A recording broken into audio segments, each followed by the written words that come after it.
All right, welcome one and all. My name is Speedy. Welcome to NotSoSpeedRuns and to the Blades in the Dark 6 and 20 series finale.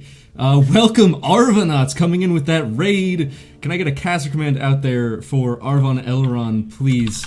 The wonderful man who was hoarding my DM until the very last second here, until we had already started the stream even.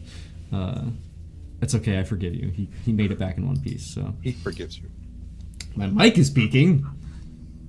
I'll try and fix that. Anyways. So Kanji recognizes some of these species. Bases. Welcome one and all. We are here with our finale, the last episode of what has been a 3-season escapade in Blades in the Dark, our fantastic dark Victorian scoundrel-themed campaign, where things have been growing in drama and tension for so long, both in violence and in romance, it seems. But not combined, but only a little bit combined. A little bit combined. There's definitely, maybe not on this channel. I think 50% of the romances on this channel landed, and the 50% that didn't are really Speedy's fault. Let's be honest. You're right. Listen, it's not my fault that my character is incapable of feeling love. Yes, it is. You're the one that created him. Thanks. He created himself. All right, let's go ahead and get started. Let's go around to our cast and figure out who they are and have them tell us a little bit about their characters. And while we do so, I'm going to put a link in chat for the tweet so you guys can go out there and spread it. But let's go ahead and start with Trendane. Hello, I am Trent Sparks. I'm a professional voice actor. I'm playing Hocus the Whisper, and he's kind of a ghost speaker person guy, shepherd, kind of a shepherd, sort of a shepherd, kind of a Bedouin shepherd. His entire family sort of looks like Bedouin. This is the culture, whatever. His thing. And yeah, it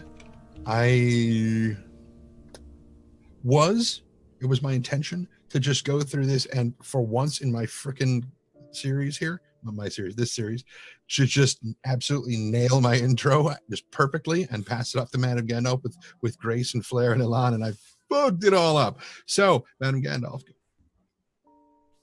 I think that kind of sums up how I feel about all my intros really as well. Like, oh, hi, I'm MadameGandalf. I'm not socially awkward at all. And so know how to do these intros totally professionally without rhyme nor reason as to why I am weird.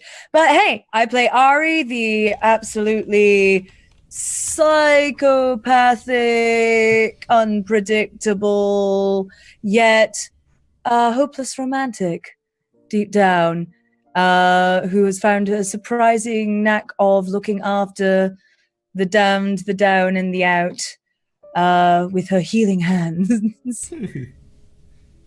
And yeah, on that note, take it away, Joff. Hi, my name is Joff, otherwise known as Owlbare over on Twitter. That's bear as in, not as in. We did more. Sorry. I have also always been really good at these intros.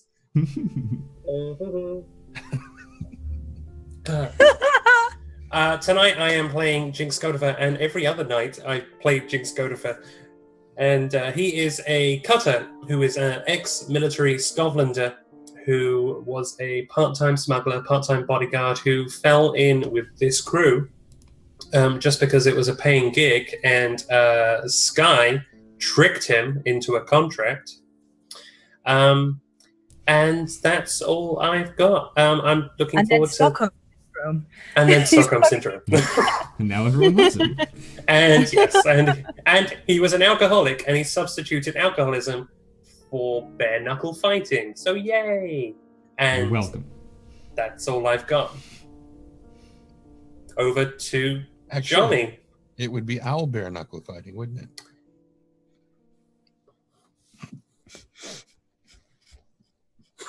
Thank you. I'll be here all the week. And I'm Johnny. I'm the GM for 6 and 20. This is the bittersweet last time I get to do this introduction, so I'm just going to say this right now. This is amazing, guys. I can't believe we're at the end, and I'm looking forward to tonight. And I'm sorry. Don't say that! Don't say that! God, I hate this already. I can't. I don't want this to end. I kind of want to chime in with everybody else and say don't say that, but not because I don't want it to happen, because I know you don't mean it. So You're not sorry at all. You're absolutely right. I also, before we start, want to point out that this is not my normal makeup. This is a half kind of attempt at Ari. Please don't hurt me, Mom. Love you, Mom. Love you, Mom. I'm sure Gandalf is watching and not judging at all. Sweet dreams to conjure. What he said. And as for me, I am Speedy, or NotSoSpeedRuns, the one with the channel, and I am playing as Sky, the spider, the man behind this ragtag crew of people who try to do things sometimes that are generally pretty evil things and then kind of mess up and then kind of succeed, and we sell drugs along the way. He's mostly been in this from the beginning as a way of much like that cat, just fucking over the world for revenge, for the loss of his sister, to this violent and awful city of Duskfall. Her ghost has been with him since then, and her ghostly vengeance has been driving him forward. But now she has become reconciled, and so he is now without a purpose, without a cabinet to climb down onto. And I'm relating so hard to your cat right now.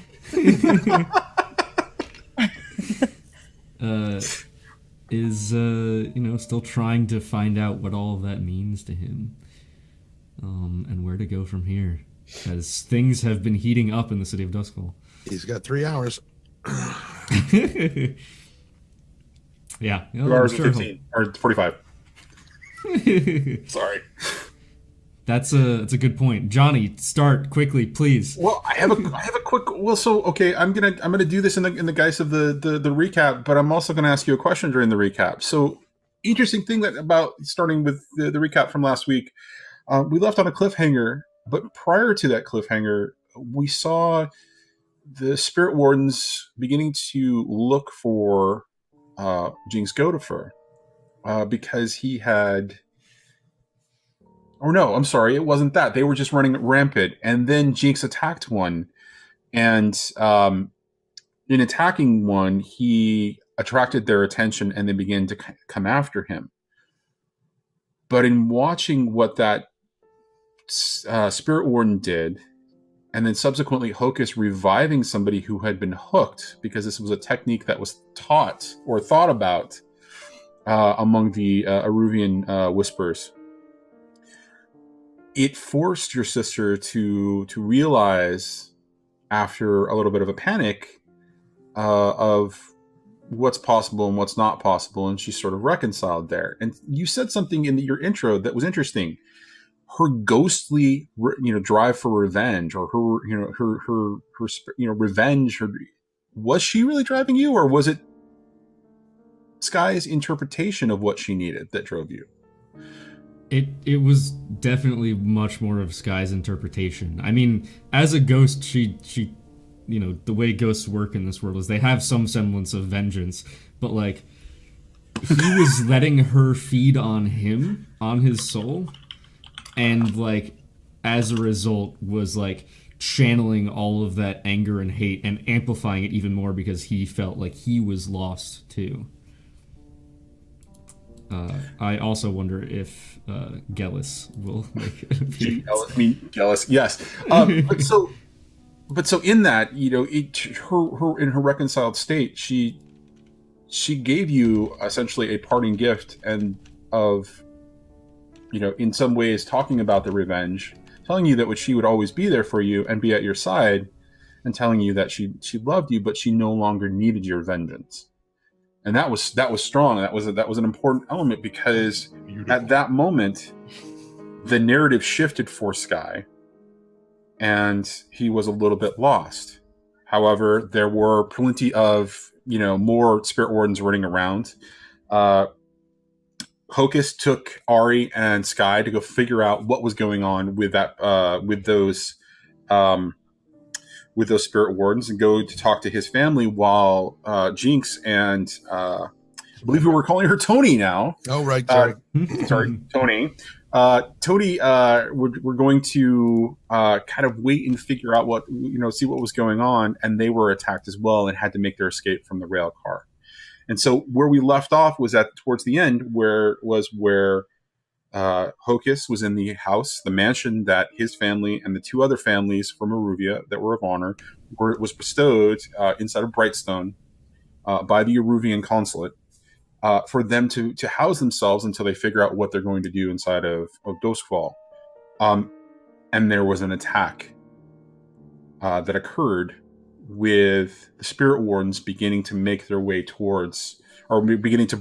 inside of the building. And we had Hocus being looked to by the matrons of the other families to take charge and handle the situation. And so the spirit wardens are banging on the door. They're making their presence known. They are trying to get inside. And for what everybody now knows, spirit wardens are actually holes, and there's something wrong with them since the crematorium blew up. And they are out of control, and they are trying to get in, and they are pounding, and they are making noise, and they are trying to find a way inside of the building. Hocus, where do we begin? We begin exactly where we left off, with 2 or 3 of the strong young Aruvian males holding a section of a column or a pillar that is right there, holding it ready as a battering ram, facing toward the double doors, as Hocus is about to go, "Who is it?" And then the doors open, and these guys are charging through with a big freaking battering ram. Okay. And so as they open the door, the spirit wardens are still pounding on. As the doors begin to move, they begin to push inside, and these 3 individuals just take this piece of this big, essentially, ram and push them back. And 5 spirit wardens are kind of pushed back and sort of scattered and are flung back. And you can see that there's a couple more beginning to come in. Ari, you are standing back, kind of just taking in this situation, and you see the spirit wardens just sort of sprawled out there. What are you doing? Ari is almost probably going to be looking for another way to get in, but around and without any sort of confrontation. I think she's over confrontation, over the fights. It's time to her to be the slide that she's meant to be, and doing things sneakily.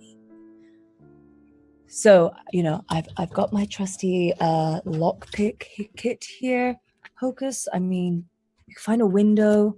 I mean, look, I got these tools. They're ready to go. There are dozens, but we are on the inside of the building. It's not difficult to unlock them from this side. However, stay away from their hooks, for one. And if you can find a way to get the bottle out, that will shut them down. But be careful if you go in that close. And that's more to everyone than just her. So grab the bottle, get out. Samson's well enough. What are we waiting for? I think we're waiting for them to break down the door. Well, the door's open. And the door's open. They're scattered and beginning to get up. These, and you, as they're kind of scattered on the ground. The 5 of them on the ground in front of the doors, as these 3 strapping young men have pushed the 5 back onto their backs. the robes that they were wearing are kind of like drifting up a little bit, and you see more of the legs that are, you know, these articulations, these pieces of metal and wood and other, you know, other elements, you know, that are combined together in these holes, and they're just beginning to kind of shift themselves back up and getting into position, ready to move in to begin hooking. And so Hocus, with his staff hook shortened into a tennis racket sized hook, is going to start using his hook to grab their hooks and try to pull them out of their grasps. Well, so much for the sneaky approach. You're welcome to use the sneaky approach. So are you moving in on the first one, or you know, what you know, kind of set how you're coming in to choose the first one that's down, mm-hmm. as the guys are charging through. As soon as he hits, you know, Hocus was basically following these guys out, anticipating that either they were going to get trampled, and then the guys were just going to drop the big heavy marble thing on top of them and smash some of them and then do whatever. But his intent was to get in there and get their hooks away from them. Okay, so when you given that concept, they you know, the three strapping young men, you know, or strapping individuals just come up, and you know, as they knock down, they're continuing their momentum, and they drop, and they take two of them out immediately, and you see that the column just kind of lands on their midsection, and there is this pop and a hiss, and there is these blue wisps that are visible that are coming out from their chest area. And that it's at that point that these holes, these articulations, these things, you know, these spirit wardens, you know, wrapped in their robes, begin to stop moving altogether. Like they're jittery and they shake, and then they completely down.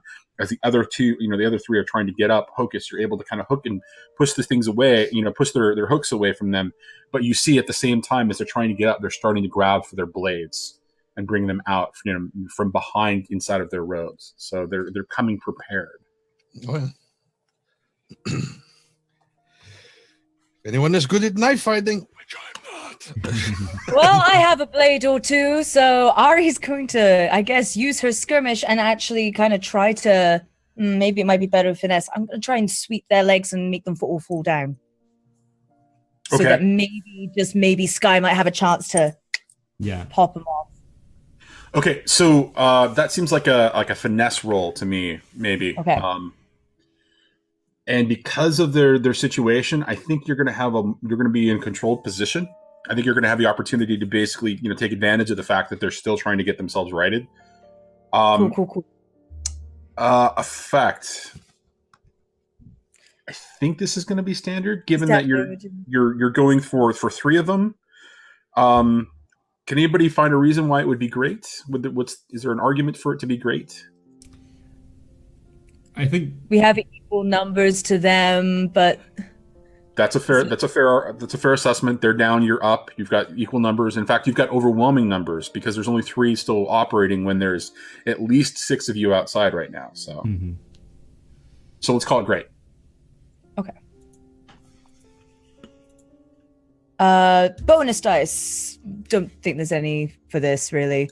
Do you want to push yourself or take a devil's bargain?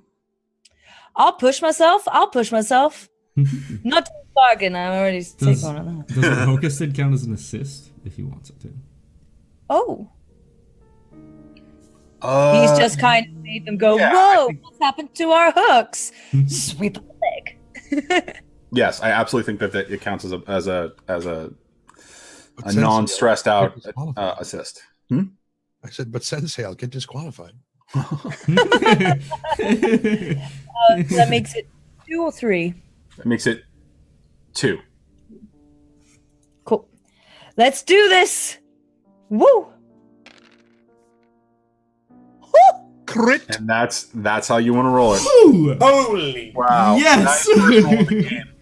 Wow! Nice way to start us off. Okay, so you sweep them out from under them, and because of the way that you do it so quickly as they're getting up, each of them falls in such a way that it cracks the spirit enclosure that is at the center of these holes, and so the wisps are starting to get out, and they're struggling to get up, but at no point are they able to actually regain complete control because they're losing essentially the essence, the spirit, the energy that gets these machines going. And so you just watch them sort of struggle for a second as they just eventually diminish and their movements go from jittery to just still. And they're like, you've got one that's got an articulated hand in a position like this, and you've got another one that was reaching out for its blade, but they are just now dormant, dead. And whatever the last one that's still active was, realizing what's happened, just sort of kind of grabbing at the mist and trying to pull it back. And That's that's why I wear high heels. Ugh. God damn, Ari. And for the moment, you have there is a subtle calm, but you can hear screams in the distance in the neighborhood of Brightstone. There will be more of this going on, and Hocus will look back to the families and say, whichever ones of you are capable of combat, there are people to be saved. If we want to have any hope of brightening this world, that is where it will begin. I think what he's trying to say, because I'm sorry, he has that fancy tongue and accent and stuff, is you better fucking fight for yourselves, guys, because otherwise you're all gonna die and there's no hope for tomorrow, okay? Got it, everybody? You're in? He rips open one of the robes and points at that last fading of the bottle, goes, destroy these. You know what they are. And there is this mix of fascination and horror as both Ari and Hocus are communicating in their own special way that everybody needs to contribute. And you hear mumbles and grumbles and matters of agreement. And your aunt steps up. Should we go out there? Should we venture into the city, or should we stay protected here? I mean, we can defend ourselves here and still help, or we can go out there and risk certain death for almost everyone. What would you have us do? If you were out there, what would you have you do? I mean, what would you wish that we were doing? Saving as many lives as possible. Okay. There's your answer. Just be careful. Travel in no less than groups of 3. And watch each other's backs. And she says, for a second, come here. I have something for you. It better not be one of those kisses that you think of. And she... Like... Exactly. She takes you back into the mansion as they're beginning to kind of sort through and try to figure out what it is that they're going to do. And she takes you back into a side room, which has served as the sort of the training study room for the children. And she walks all the way to the back of the room, and she pulls something out of a cage, and she brings it back to you, and she hands it to you. And in it is a very young Deathseeker crow. She says, we came upon this one right after we arrived. It seemed lost. But we whispered to it. We spoke to it. It agreed to help us. And now it's here. It will help you. If you need us, this bird will find me. Be careful, though. You are our family now. And she hands it back to you. And it's this little, very young bird, just having its wings are fully formed and able to fly, but it is clearly not a full-grown Deathseeker crow. Ari's going to be stroking it on the head. Like the little birdie, the little birdie. And it digs that, right? So it kind of turns its head a little bit and kind of, as you're kind of loving it with your finger, as you're kind of scratching under the feathers, it's loving every second of that. Ain't that cute? Would you watch over him for me? Gladly. I've always wanted a little crow. I used to have.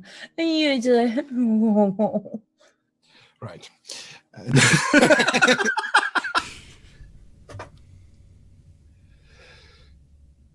So where do we I find? was going to say, where are we going now?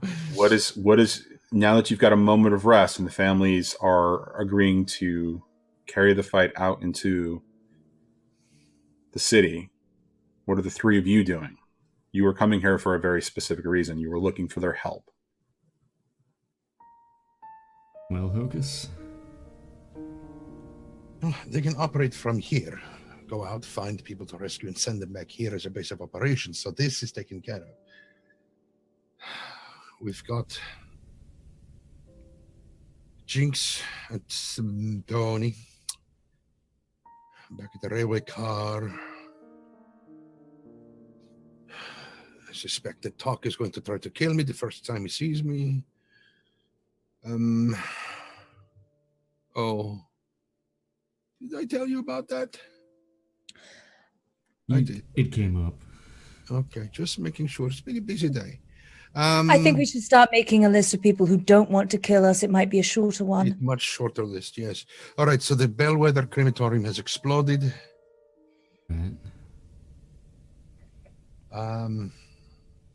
What's coming, Hocus? You know better than any of us. What's coming?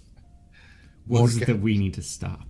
More chaos than any of us have seen. Well, at this point, the greatest danger out there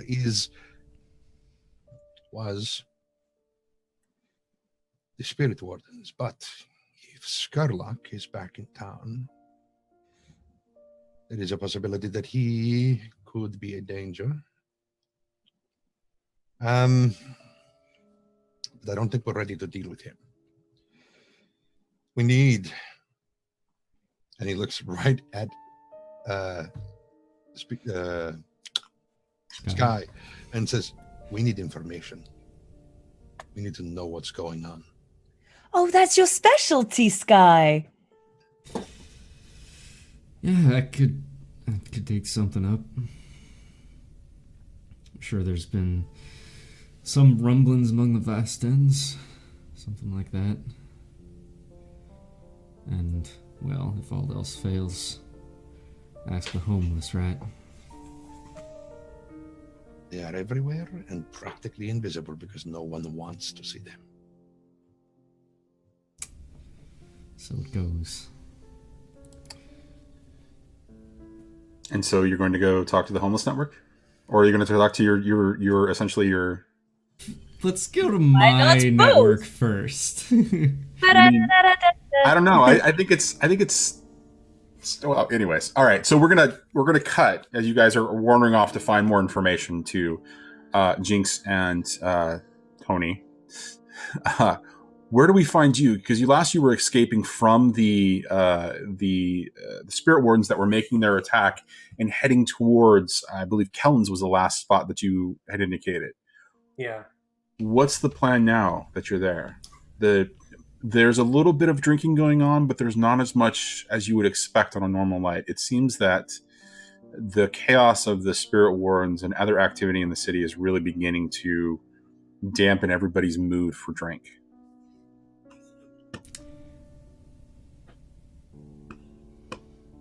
I think, because the last I admittedly remember was that we were running off after having hit a bunch of people on the train. Mm-hmm.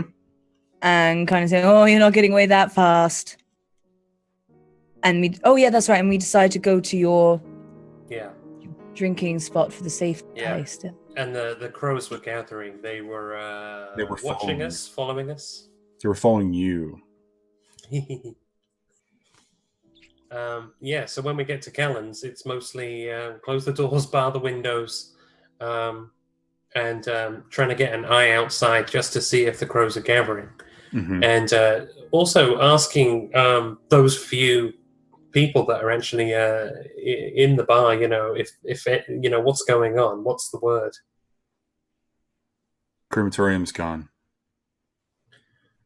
Spirit Wardens are crazy. Yeah, they are. We just had a run-in with how many, Tony? 4, 5? I don't know. They were a bit weak. It was only the strength of one, really. There were 3. There were 2 at the front door and 1 going around back. Okay. Plus the one that I originally. Yes. And so Okay.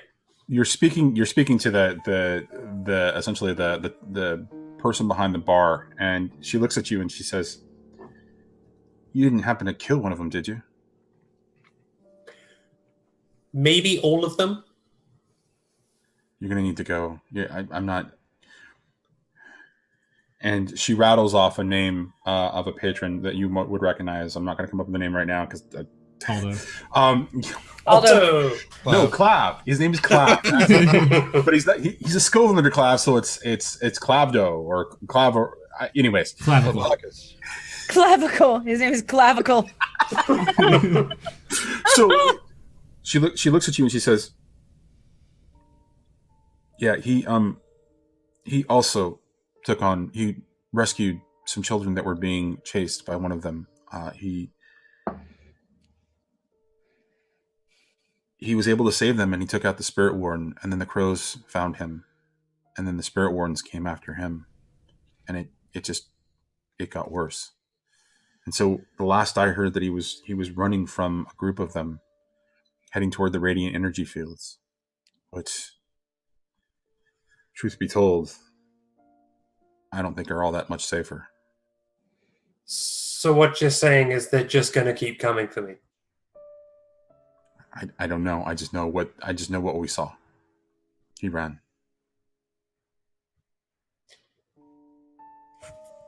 Jinx.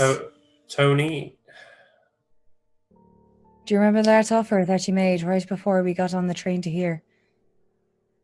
It's starting to sound more and more promising. If we run, we will always be running. When have we not been on the run? In some way, shape, or form. You were running from being Jinx Gota for all your life. Oh, I wish you hadn't killed one.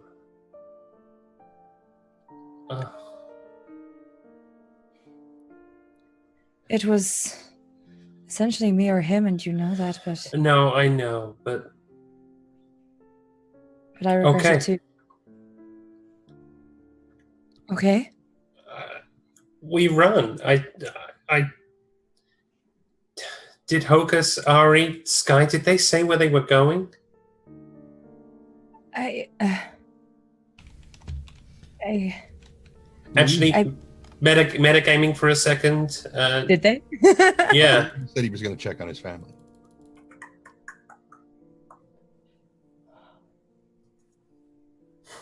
And I don't think we would know where that was, just that you were.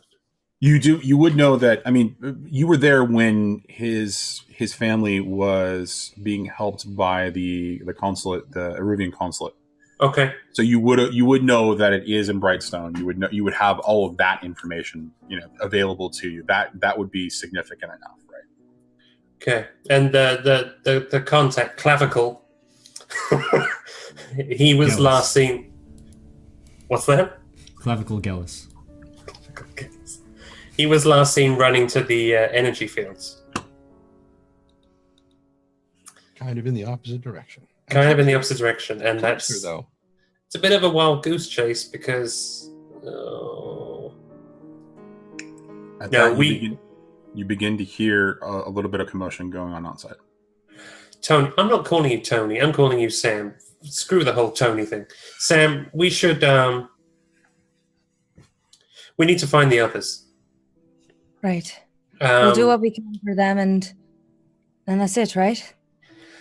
We'll do what we can for them, and then we're going to keep running, okay? But I kind of want to see them one last time. But the fact is, if the crows follow us, and if more wardens come for us, maybe Hocus and Sky, maybe Ari, maybe they'll be able to think of something that I simply can't. Maybe there's a solution. Maybe we don't have to run.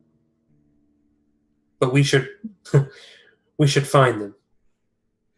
Right. At the very least, we owe them an explanation. It would be nice to say goodbye.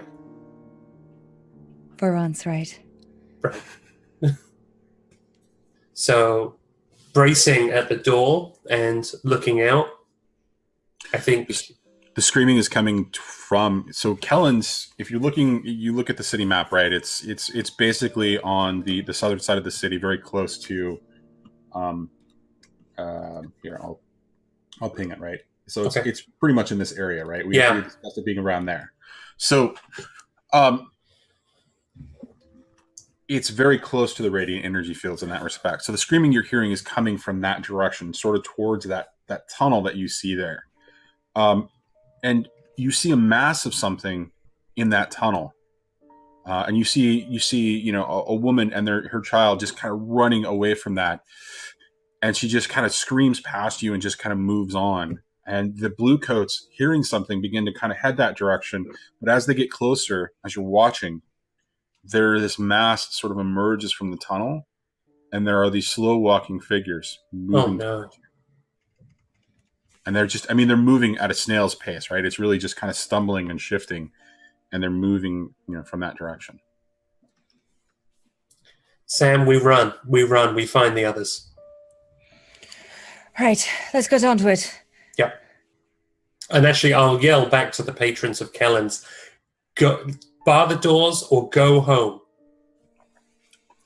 And they all look at you as surprised as you both head out into the night.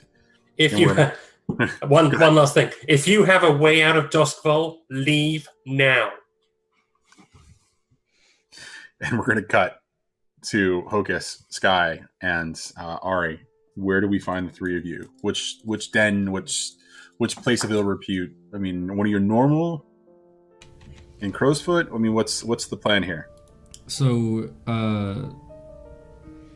we would go towards probably whichever one was closest, or whichever one I thought would have the most reliable information. Where is the Eruvian consulate in Crowsfoot, or is it in Whitecrown? The Eruvian consulate, would be in Charter Hall. It would be Charter again Hall. where the seat of government. Essentially the seat of local government would be. Right. That's where everything happens. Okay. Then I guess probably just the nearest one that we have, which would probably be in Crowsfoot still. Okay. So when you arrive there, the doors are barred, but when they see who it is, Sky, come! It's been so long. Come in. You must get off the streets. There's so much going on. Really? I noticed. I apologize for my sudden appearance, but, well, clearly there's things going on and we have to do something about it. What do you think you can do? That depends on what you can tell me about what's going on. We know that the crematorium blew up. We know that the spirit wardens have been going crazy, but the Imperial Army, did you run into them? No, I don't believe we did. They were... The last we heard, Skurlock was moving into Charter Hall and operating out of one of the state buildings, or the local government buildings there. He had the Imperial Army with him, and he was sending squads of soldiers to help combat the Spirit Warden situation. That information's a couple hours old, though. We don't know anything else after that because we're getting... I don't even know how to describe it. There are masses of people moving through the cities. The radiant energy farms are apparently overflowing with what are described as slow-moving citizens. I don't, and they're being spotted in other places too. There was a couple, groups that were spotted out towards the Lost District. Where they recently put up the remanufactured lightning tower for the lightning, the lightning barrier. They've been spotted in that vicinity too, in the Lost District. I don't know how they got in through the lightning barrier, but they don't seem normal. What news of the gondoliers? Since the Spirit Wardens have been gone, they've been dealing with everything that was their tradition. They're stepping up. They're coming on to dry land. They're doing the best that they can with their hooks and their resources. I've never seen them organized before, but they are moving through the streets and they are doing the jobs of the spirit wardens, and they are taking some of the wardens down. That was the last that I don't have much else I can tell you. We're trying to hunker down here. None of our people are on the streets anymore. Sky, I know that this is closer to my area of expertise than yours, but I figure either you or your compatriots might have an idea. Do we know how many spirit wardens there are in Duskwall?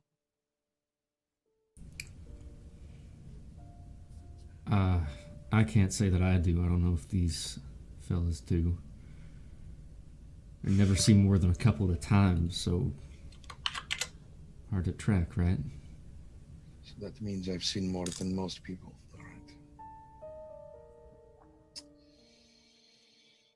All right, presuming that some of them were sent down to Eruvia when it was revealed that the well was no longer consuming, that means that hopefully the complement is somewhat diminished anyway. We've taken out a few, the gondoliers have taken out a few, the army has taken out a few. Army. So long as no one is building new ones, we are winning the war of this war by inches, but it is slow. You mentioned Skurlock was in charge of the army right now. Is that normal? He's not usually commanding troops, is he? He brought a battalion when he came to the city a number of weeks ago. Weeks ago. The day we left, his train pulled in. He was expecting this. We don't have any information. He's the High Inquisitor. It's not unusual for him to command the armies of the Emperor. The Emperor. But for him to have them on guard to bring a battalion right before this, you know, something. It's not a leap of faith. The drug purveyor says. I mean, we have our suspicions too, but nobody's been able to gain access to any of his lieutenants. All right. What if someone could? That's a dangerous game. He is a monster. Heard that. My favorite games are the dangerous kind. You'd be taking your life. You'd be risking your life. It would. If the stories are to be true, to be believed, he is truly worse than a demon. If one of the few books I have read has ever taught me anything, is that death would be an awfully great adventure.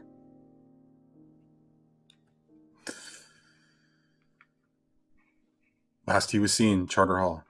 That's all I can tell you. Good luck. I Understood. Thanks.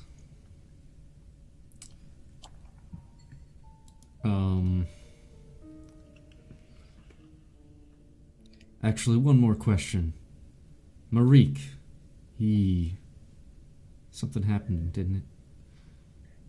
He hasn't been seen on the street in a couple of weeks. Pretty close to the last time that we saw you. Strange. Any leads? You know the drug business. One person vanishes, somebody else comes up as a supplier. All I know is what I get directed to sell. Fair enough. Thanks.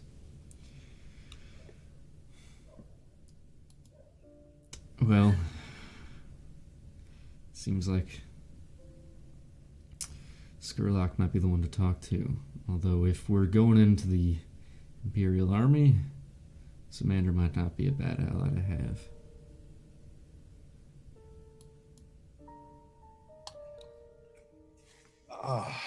Well, depends how We had how the valid. advantage in Aruvia that they did not yet know what she had done. I guarantee you, people of high authority here know who she is and what she's done. That advantage may not be so great as you think. Fair enough. Well, regardless, it seems like Skurlock is the one with answers.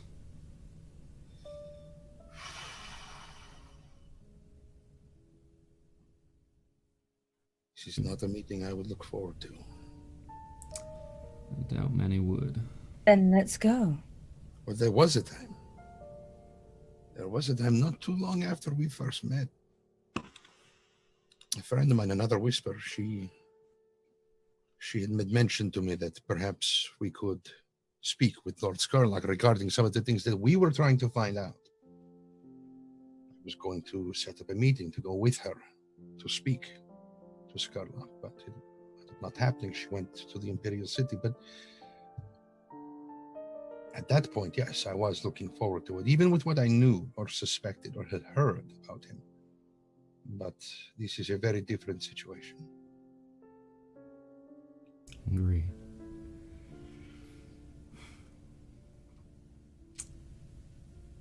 You got a better idea? Because I'm dying to hear one.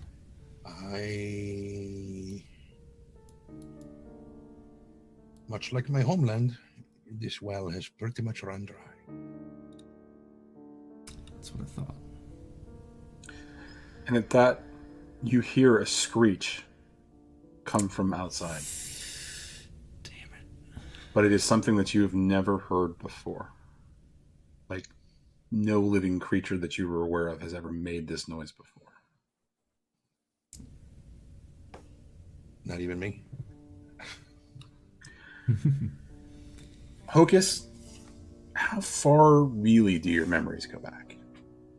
The memories of the lives that you lived, how far back do you think that they went?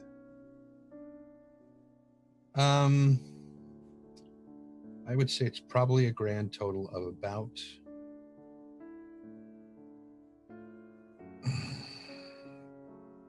somewhere between 800 and 1,000 years, because the demon would split pieces of itself off and possess different people, harvest their experiences and pull itself back together again. So how much time before the cataclysm, though? Because Go ahead. Well, so because that will be relevant to whether you remember hearing this or not. Well, I mean, the cataclysm was after the 850 years, right? The memories of seeing Right. What's his fuck?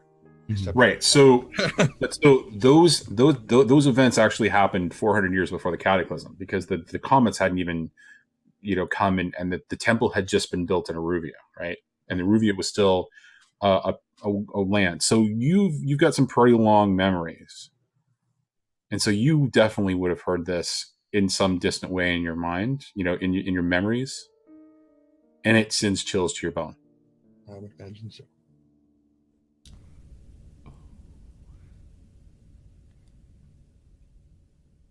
And it calls again, but this time it's more overhead.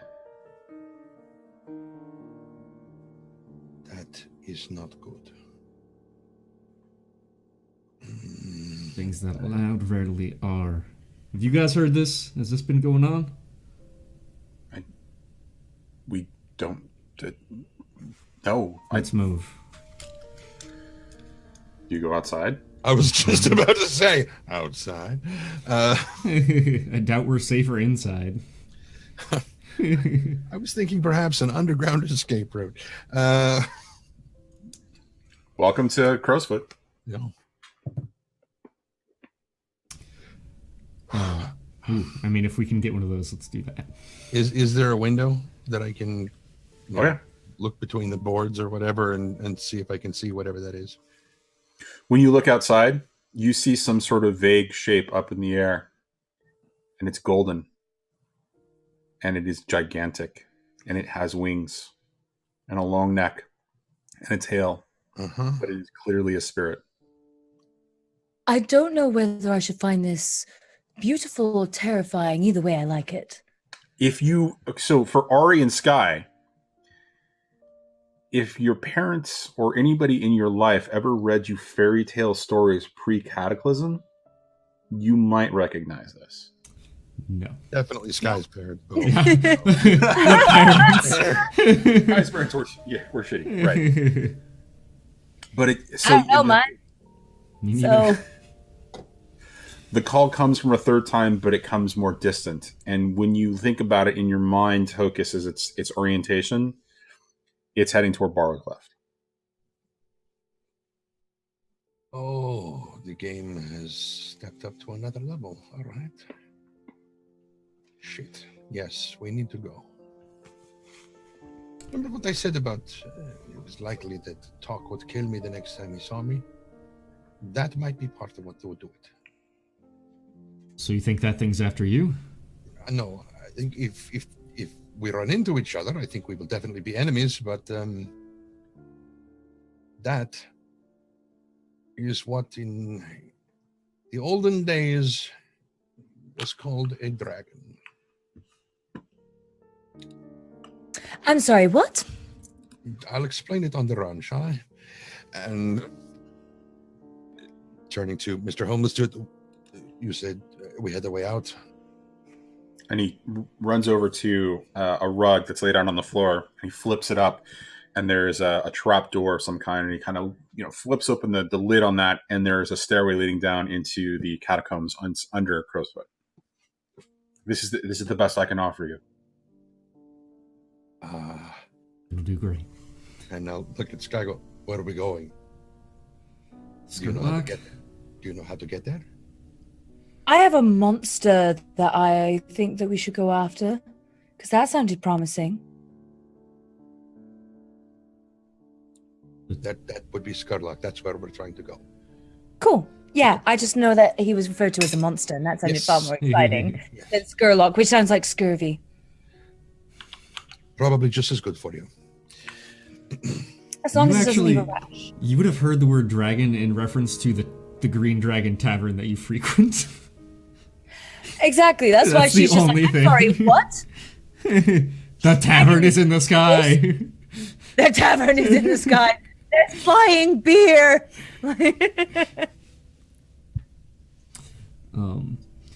Yeah, I mean, I imagine if we follow this this cave, or this tunnel eastward, it'll eventually lead us to a dock of some kind, perhaps with gondoliers or empty boats to just... You would not find gondoliers or empty boats. In fact, it would be very, very sparse. Eventually, you will find a barge of some kind that is used for transport, but that is not one of the gondoliers' gondola boats, right? But nothing else, and it's eerily quiet down here. And so, with that barge, where are you going? Did he say where in Charter Hall, or just that it was in Charter Hall? Oh, he's got a big ass tower. That's what I thought. Well, so okay. So Skurlock's mansion is in Six Towers, right? Your drug contact or your drug purveyor contact said that he was operating out of one of the local government buildings inside of Charter Hall. So he implied that it would be obvious. Okay. And so that's where you're headed to Charter Hall. Mm-hmm. All right, we're going to cut to Samandra and Jinx as they're beginning to make their way across the city. Which districts would you find yourself going through to get to Brightstone? Would you be going through Charter Hall, Crowsfoot? Would you try to find a gondolier and then fail and then do the same thing that they did and steal a barge? Yeah, actually, that might make sense. Yeah, if we have the opportunity, we would totally steal a gondolier. Oh, okay, yeah. So you don't find... One last what? I'm sorry. Oh, I think my facial expression said it all, really. One last... All right. So you grab a barge and you begin to make your way. And they're incredibly difficult to steer, but you'll figure it out. And you're making your way through. And at some point in the intersection of one of the bigger areas of the canals, you actually run into Sky and Hocus and Ari as they're making their way towards Charter Hall. What the hell's going There on? you are. I don't know, but I have a crow and I'm happy and we're going to go fight a monster. Okay. Right, of course. It's Fighting a monster. good to see y'all. We're headed towards Lord Skurlock. He's apparently holed up in some building in Charter Hall, and well, seems like he knew beforehand that all this was about to go down. So, information from him. You want to confront Schuyler? I mean, Sure, why not? Okay. just talk to him, get some information, maybe. We could use that. Yeah. The city's going to hell. Yes. Information, of course. Just information. I mean, We'll see. I'm not planning to kill the man yet. Yeah, I'm not sure if that would help or not. Okay, hang on. It's not off the table, though, right? Depends how things go. It's never off the table. Good. That's what I like to hear. We should move fast, though, because I have crows tailing us. God. That's Right. my bad. It This really thing is. just keeps They're all getting better. on him. I did nothing. I did absolutely nothing to encourage this behavior. So the little crow that Ari has, it doesn't actually pay attention to either of you. Like, it doesn't pay attention to Jinx or to Samandra. It's just like, it's there in her hands, and it's just enjoying the affection that it's getting, and it's just kind of watching all of you, but it's definitely changed its disposition, and it's clearly younger. Huh. Why do you have a crow? It seems to fit her pretty well. I have to admit it goes with the rest of the get-up. Thank you. Can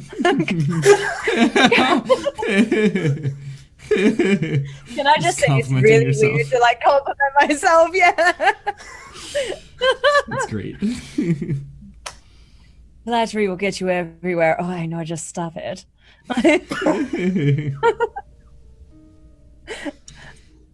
This is the true romance. This is my new ship. And the Oscar goes to. Oh goodness me! All right. Well, let's hurry our way over to wherever Skurlock is. So as the barge, you all jump onto the same barge, and you're making your way towards there. You see a little bit of the commotion of the spirit wardens, but you also begin to see the mass of individuals just kind of slowly moving in that direction. And that really kind of unsettles you, as it's just sort of moving again towards what looks to be the center of the city.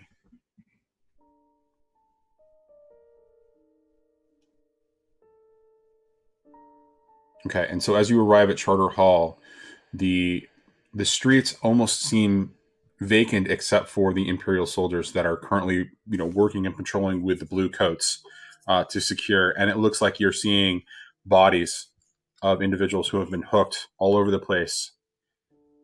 And you're seeing, for 1 out of every 5 of those bodies, you're actually seeing a spirit warden whole that has been destroyed. And you can clearly see that the center compartment has been cracked, and that the spirit has seeped out of it. And those bodies are all over the place. Hooks and daggers disregarded, or kind of falling, wherever. And as you're kind of making your way towards the city center in Charter Hall, towards a building that you would suspect is where Skurlock would be located, there is quite a commotion going on. There is a sheer, frenzy of activity.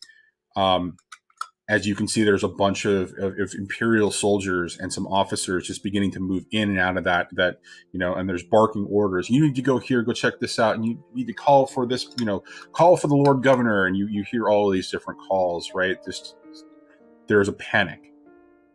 You're not sure what's going on, but it's like a hive of activity.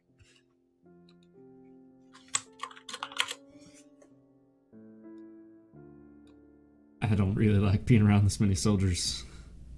Oh, I do. Take the lead then, by all means. And Ari's going to actually strut up to everyone. With the sexy Why sax. not, right? Wow, wow, wow, wow. Well, one of the mottos of this show for season 3 has been season 3 fuck it, right?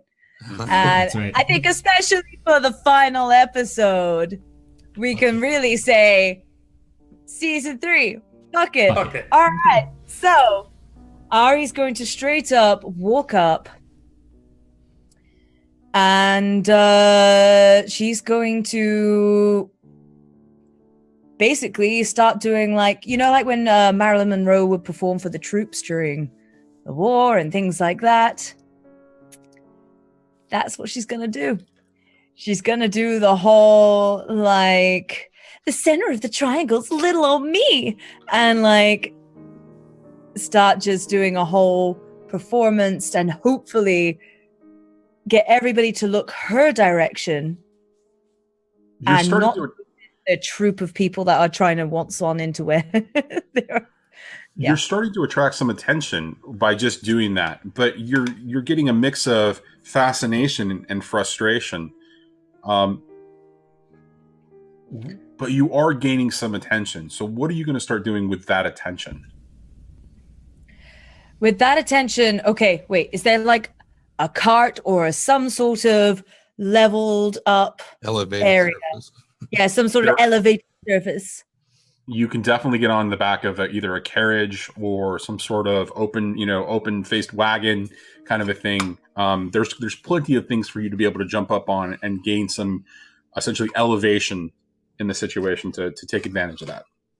Okay, I would like to sneakily, with finesse, use my trance powder over the whole crowd. Okay. Roll it. I'm guessing this would be finesse, right? Uh-huh. Okay. Position. Risky.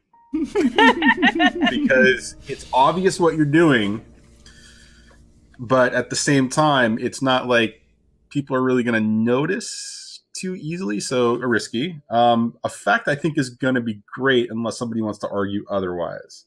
Because So, it's kind of like Esmeralda in The Hunchback of Notre Dame when she's doing that dance with the scarf and the pole and the things like that, and she takes the spear from the one soldier and swings around it, and she also pats people on the nose and dips the hat down, full on just making a full display of herself. Okay.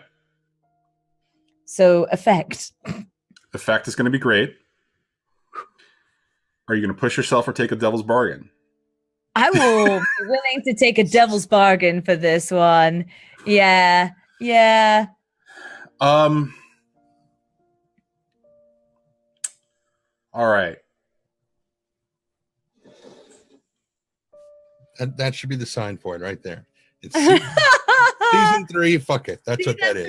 Season 3, fuck it. Put your thumb out. There you go. Season 3, fuck it. I was never good at gang signs. Speedy.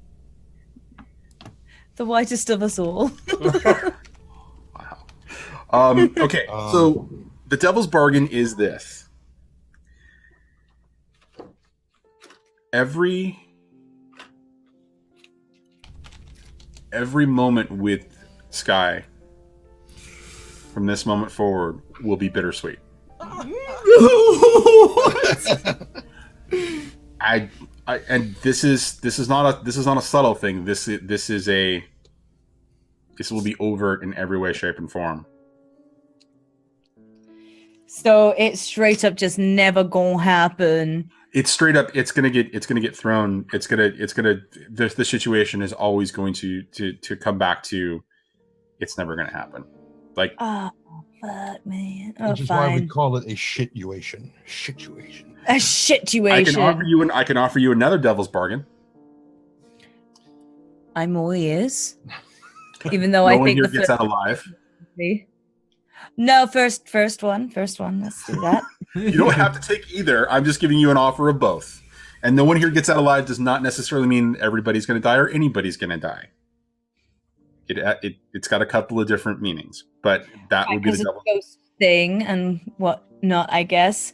But let's go for the first one. Okay, sure. So you get one additional die and roll it. Do we have any more arguments as to why this might be effective? Anyone? Love. All right, it goes for love because it's bittersweet. Love is definitely going to fly into place. Yep. Season 3, fuck it. Season 3, fuck Season it. 3, fuck it. All right, here we go. Do it. Come on. I swear, if I don't get a roll like the first one tonight, I'm going to be like... Oh, fuck. And it was such a beautiful roll, too. A 5. Okay. Still successful.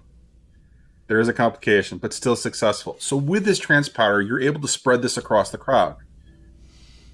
They are now falling under your sway. The crowd that's immediately around you, which is probably going to be, a good 25 to 30 feet in diameter around you, right? So you've got this group that's just that's clinging on to whatever it is that the fascination that they have of what you're doing. And so you step up and you kind of spread this all around. You've got them under your sway. What are you doing with them? Like Pied Piper. Mm-hmm. Leading all the rats into the water. Okay. Kind of thing. These soldiers aren't that bad. They're actually doing good things right now. Well, Given what the mostly... Pied Piper is actually about, it's very fitting, though. That's true. So I'm just going to lead them away to another direction. Okay. And eventually, basically, I'm hoping that I will walk find another streetwalker who looks not too dissimilar from myself and slip into the shadows, and they'll just follow her. Okay. And she'll just be really uncomfortable. She'll just be really uncomfortable. She'll have like 8 to 12 guys following her. She's going to be thrilled. More like 35 to 40. She of can these take soldiers. it. It's fine. Male and female who are It's enraptured just with... going to be a big income day. It's going to be fine. Right. She's going to be rolling in the Benjamins tonight. Or Phillips and or that's Clavs or...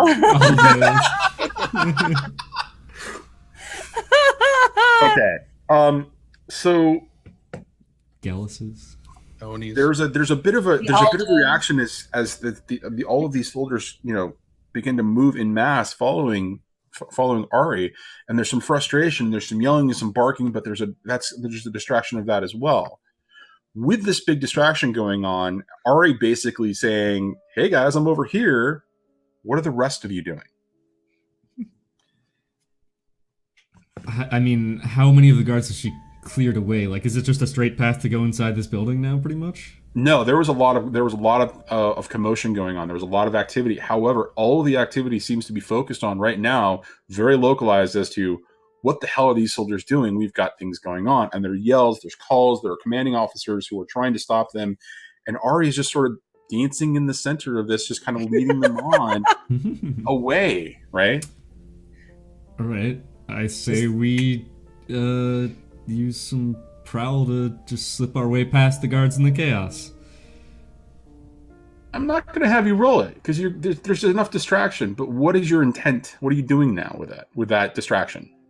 Basically, just trying to skip over the bureaucracy of trying to convince these guys to let us inside and get as far inside as we can and as close to Skurlock as we can. Well, so there's a fair amount of people paying attention. So you're able to get up the steps of this building and inside. But when you get inside, you're kind of stopped and you're asked, what's going on? Who are you? You're not in uniform. What are you doing here? This is a secure area. We've got information on what's going on. Came straight off a train from Aruvia. Last train from Aruvia was 3 days ago. Has it been 3 days? Crap. Yes. Just so you know, you can bluff. You can definitely try to to sway this guy. I mean, if you want to try that, you're more than welcome to.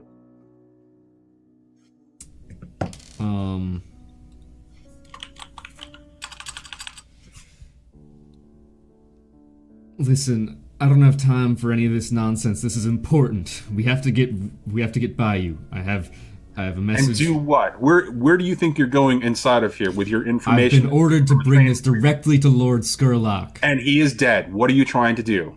There's not here. He's dead. The commanding officer is outside and over there, and he points to a uniformed officer who looks to be some sort of a captain who is directing things. Now, are you going to waste my time, or are you going to tell me what this is really about? What happened to Skurlock? We don't know. There was some commotion. There was an attack. Those that saw what was going on ran. We can't explain it. And when we came back, all we found was some portion of his remains and his belongings. He's gone.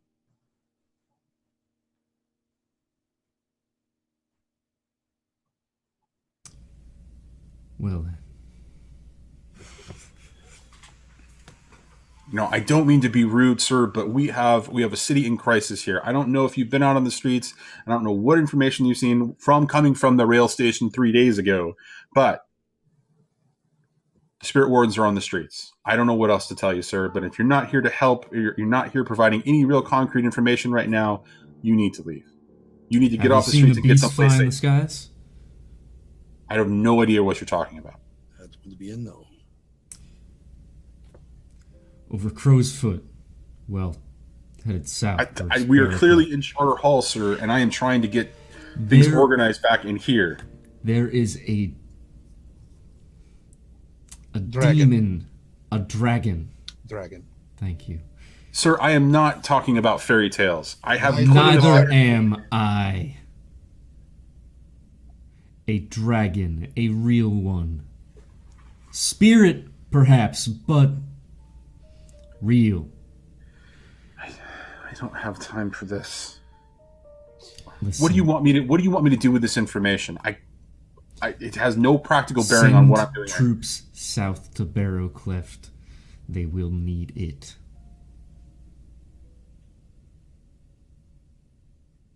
And Hocus kind of takes off his glove and holds out his hand to this officer. If you want, I can show you. What do you mean, show me? I can show you exactly what is flying around out there. He looks over at the private that's standing next to him. Shoot him if I am harmed. And he reaches out his hand and he puts his hand into yours. And I'm going to attune. Okay. And share a portion of my memory, which features a dragon, most likely having seen one when they were alive at a distance. Okay. But to let him feel what it's like to be alive and see a living dragon right there, not a fairy tale. This is what they are. And I'm just going to... You share that memory with him. Yes. Okay, let's roll it. So the situation is risky since you really it's not a situation where there is no, I mean, he's basically asked somebody to shoot you if it's you're right. So there's also an element that you could hurt him. So I don't think it's desperate and I don't think it's controlled. So so standard. Where do you think the effect falls though? Oh, okay, that's right. That's what we're getting to now. He is at present convinced that they're fairy tales. Seeing a fragment of memory, but one that is so real, it is as if he is for a split second living in that moment. but there's still every possibility that he might say, you did something to me, you that still wasn't real. So it could work to our advantage, or it could he might simply dismiss it as, you made me see something that still wasn't real. I still don't believe it. The earth is flat. Fuck you.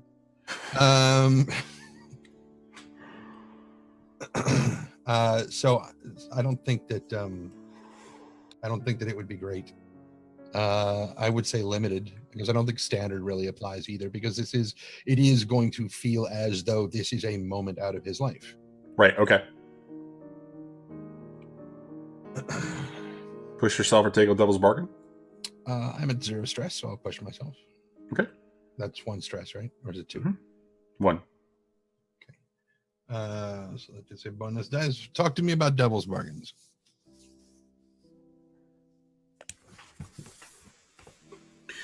Your family will not have a happy ending. Specifically, one niece.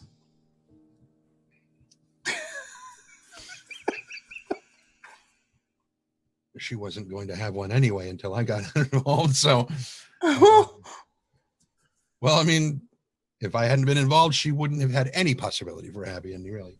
That's true. Hocus giveth, Hocus taketh away. Basically, yeah.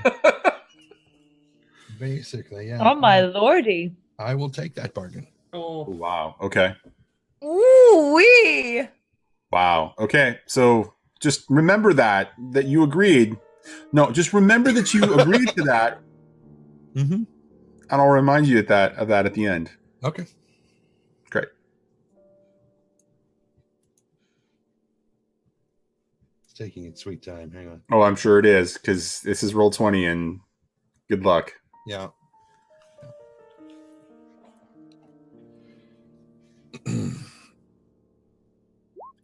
There it is. oh.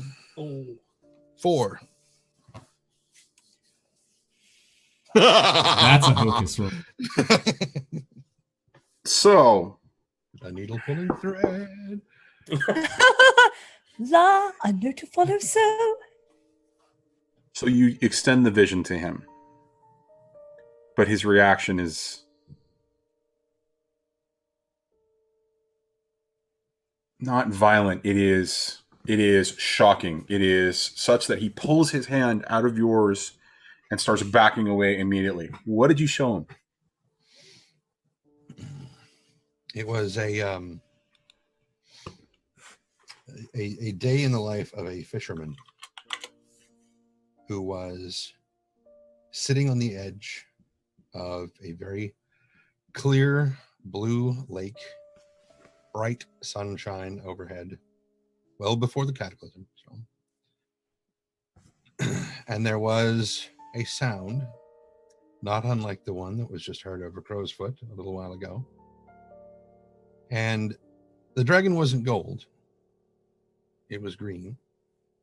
And so at first he didn't see it because it was moving through the forest and through the tall grasses and whatnot. It wasn't coming after him. It was going after something just off the side, but it basically erupted out of the grass. It was a fairly young one. It wasn't, super big. Mm-hmm. So it just leaps into the air and just lands on like a buffalo or something that's nearby. And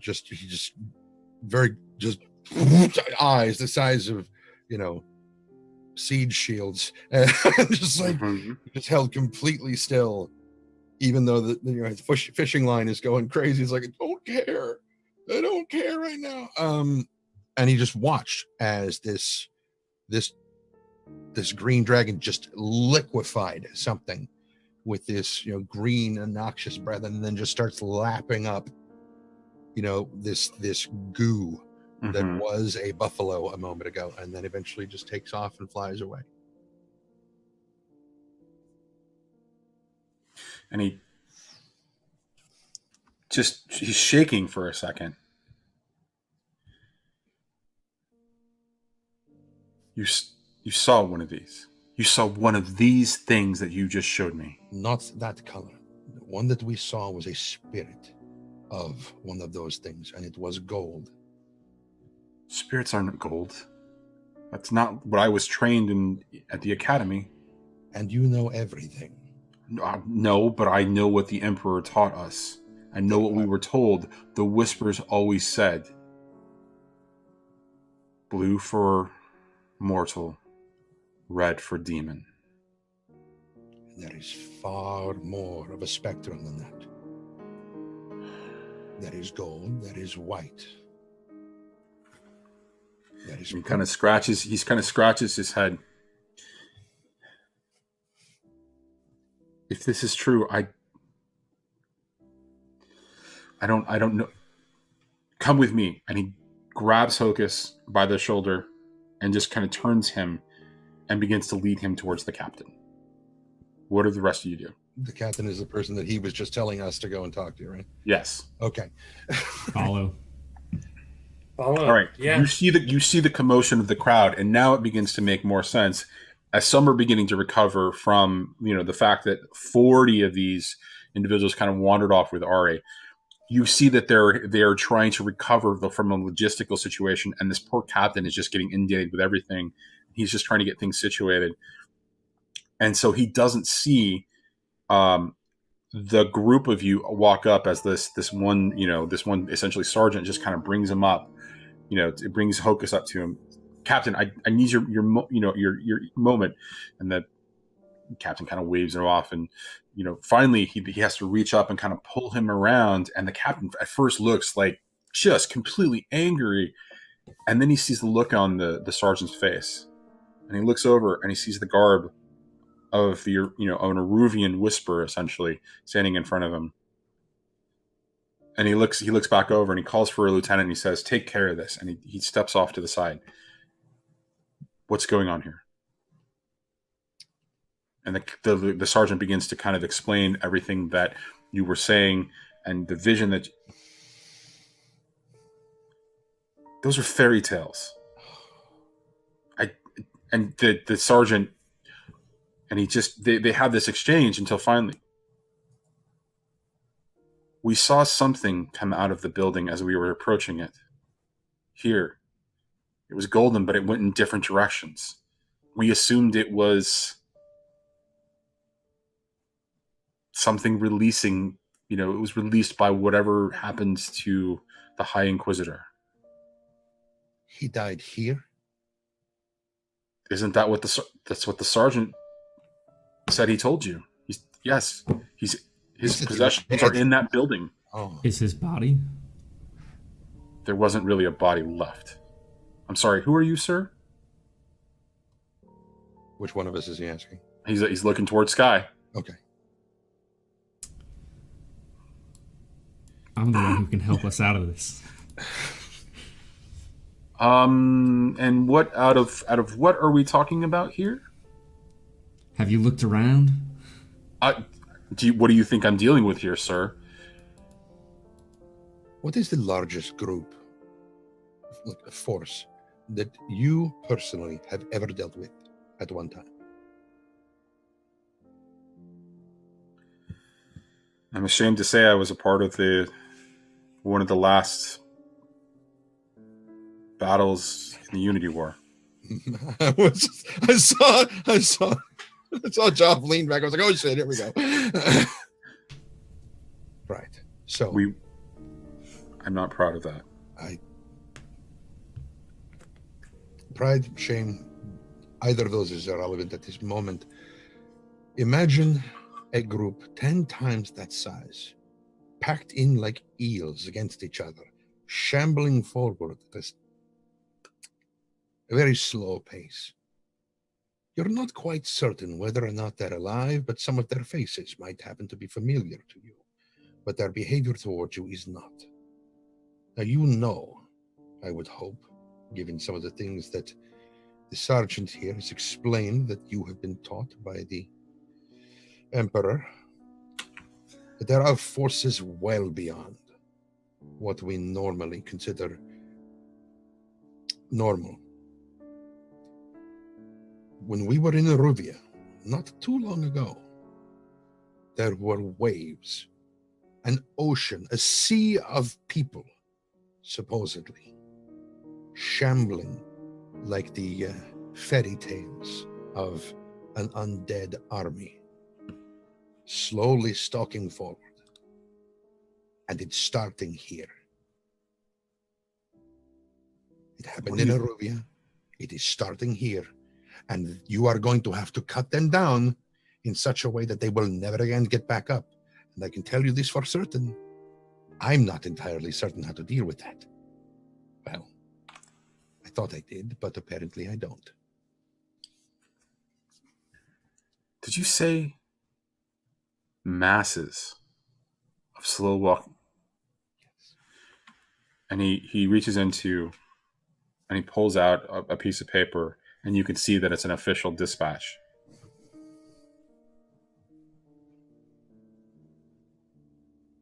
And he hands it to you, and you read it, and it's a report from a squad that was sent to check on the security of the radiant energy fields and the eeleries, and it's a first-hand account. It's a short description, a first-hand account of this one individual escaping as the rest of his squad was overwhelmed by some horde of individuals coming through the radiant energy fields. Does it mention, and I would not be surprised if it didn't, what the state of the plants and the eeleries were when the... No, it does not. Okay, I figured it probably did. Probably didn't have that kind of time and focus and, oh shit, I got to get the fuck out of here. Right. Kind of thing. So looking at Hocus kind of turns to look at Jinx, like, does that sound all right? He's not here. Because he's the only other one that was with him to really see it. So that sounds very, very accurate. Yes. And he rolls it back up and hands it to him. He says, that is exactly what you're going to be facing. Because even if you cut them all down, another wave will come after them. And if what we've heard is true, there are even more outside the Lost District, over where that new lightning tower went up. At some point, that shield is going to fail. You don't have enough fuel to keep it running forever. It is going to fail. They will come inside. And you are not prepared for this. What are you suggesting we do? I was afraid you were going to ask that. You, sir, who are a problem solver, what do you suggest that we do? And he looks over at the two Skulllanders. Or sorry, the one Skullander and the dressed up, and looks at Samandra and Jinx. What do you suggest? Okay, then he did show it to him. All right, never mind. Go ahead. Yeah. What do you suggest that we do? I mean, I if what you say is true, we've lost all opportunity to we should evacuate. We should get as many people out of here as possible. And go where? You're muted, Sky. Take two. Sky points in the sky and says, "You see that? That is where the lightning barrier used to be. The ruins of the first lightning barrier of Duskfall, surrounding Charter Hall. And this helps us because the rest of the city isn't going to make it. At the very least, we can't be sure of it. Fortifying the walls around here might be your best bet." Go ahead, Samandra. You were going to say something. No, right now I'm just in a very big matter of shock. I found out that what I thought was just a mere bit of my imagination is actually a flying dragon going right across the sky. That, I grew up as part of my childhood. I probably did get the stories read to me, unlike Ari and Sky. I probably did have actually kind of a happy childhood until I met Jinx Gotifer, because apparently I'm a glutton for punishment. And I've stuck with it ever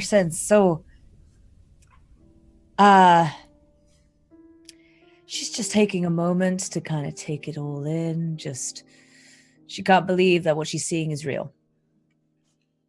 Miss, Because she probably doesn't have ghost sight or anything like that either, so she probably hasn't seen. you have an accent that sounds like you studied the Imperial City at the academy there. Do I know you? And he kind of leans in a little bit.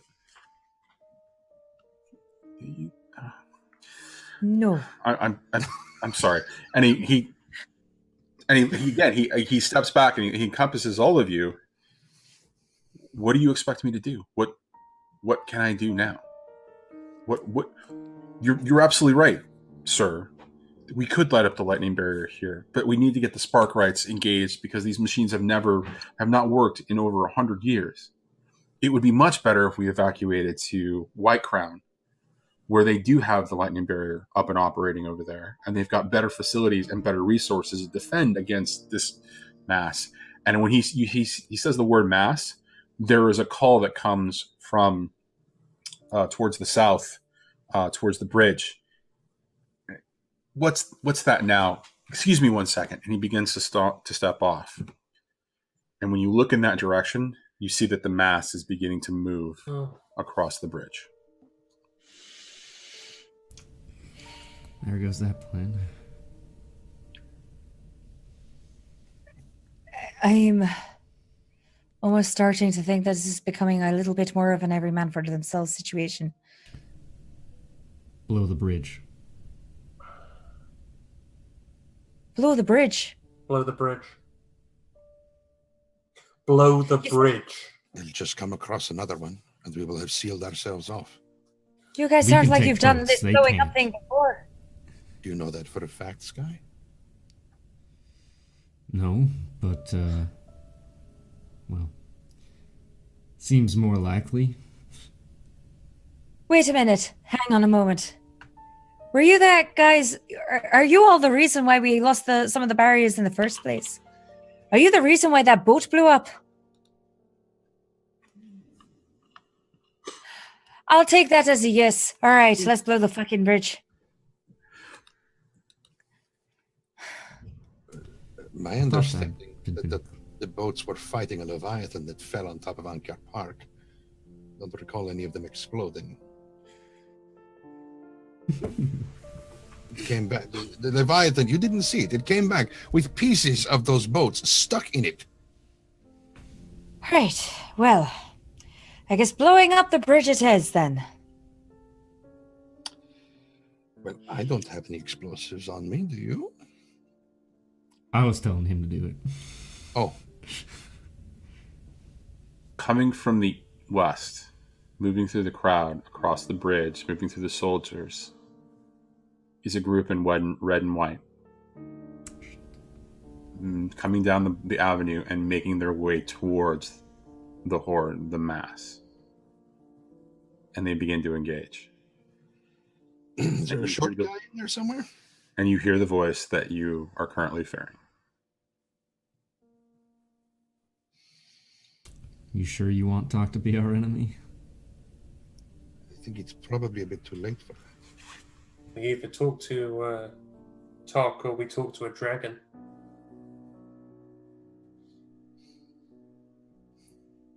Do you know where the dragon is?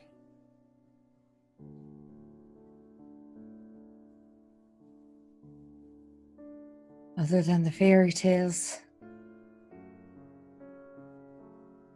Seemed like it was going south. That's the most I can say.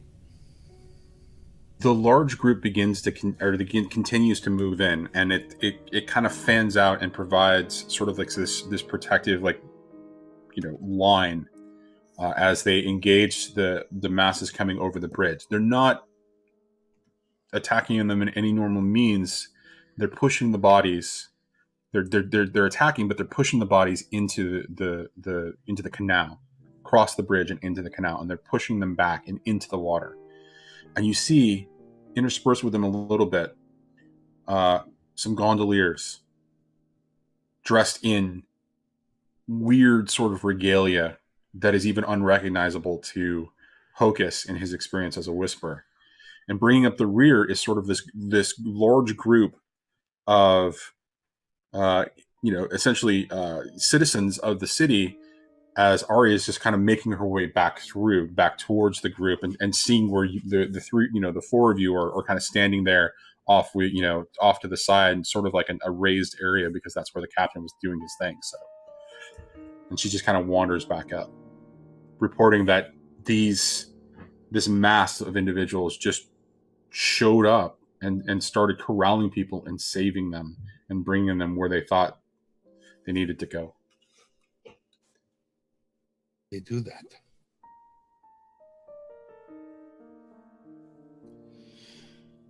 Herding them like cattle for the slaughter, it feels. No. Talk and his people, their purpose is to save the world exactly as it is. But no more. But no more than that. They're not interested. He is not interested in trying to fix it. He believes that's not possible. Put a Do you think you band-aid can on even it say- and just keep buying more band-aids, is it?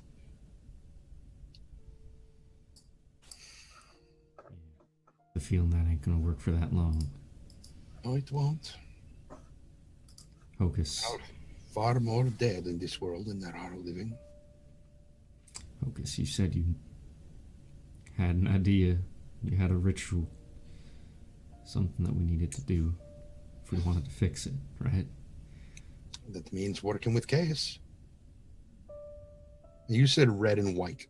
So is it red as in Talk's people and white as in Chaos's people? Red. So Talk always wore red, but his essentially his followers wore red and white. Okay, so not Chaos's Right. people Yeah. interspersed with their. Okay, fine. Yeah, so it's his group. And so as this is all going on, and they're beginning to push back the horde a little bit, you see the captain beginning to return, and walking with him is Talk. And the captain comes up and says, I've never met your like before, but these individuals here, they seem to have an idea and be able to help too, and they showed me something, and the Talk is like, who could offer you render any aid? And then his eyes fall onto Hocus. I told you, if I saw you again, we would be enemies. What are you doing here? Whatever I can to try and help, same as you. It is possible to be on opposite sides and aimed at similar goals. And he looks around at the rest of the group. And you regard this essentially 4.5 foot tall dwarf dressed in armor that is colored. It's sort of this weird sort of amalgamation of chain and leather. But it's all the leather is dyed this deep red, and it's vibrant but worn at the same time. And he regards all of you. Are you with him? Yes. As much as he will let us, he's not very much of a touchy person. Did you see the dragon Talk?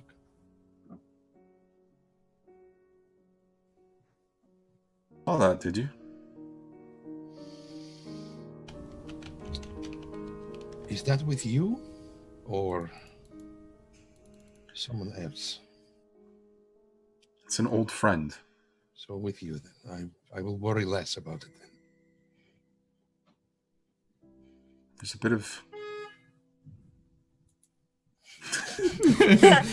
How dare you swear on this stream? I know. I was gonna say. Well, the way we had a censor on. I would not say that he is with me right now. There's a bit of a disagreement.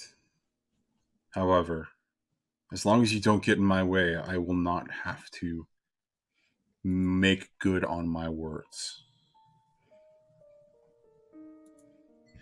And at that, you see, fully visible for all of you to see, a spirit step up in gold. Tall, 6'4", willowy. And she leans in And she whispers into Talk's ear. And he looks at her. No, I will not. This is not. And the more that you stare at her, the more that you recognize her as the woman who was in the center of the circle at the ritual in Ankar Park. They will not be able to help us, he says. And she's whispering into his ear.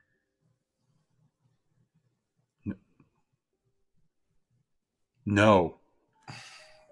And this conversation goes on for a couple of minutes, and you're left there with frustration. Well, sort of. Hocus is also kind of starting to chuckle because he sees some very strong familiarity with some conversations with Chot and Tittle. So he's kind of, but he knows exactly what this is like. But the horde is beginning to move in. There's more mass coming in as the second mass is beginning to come in from the west. Talk looks around. You are going to have to leave. Otherwise... We've been at this fork in the road before, Talk. Danger creeping in, and you're telling us we have to leave or we're going to die, and we can't help you.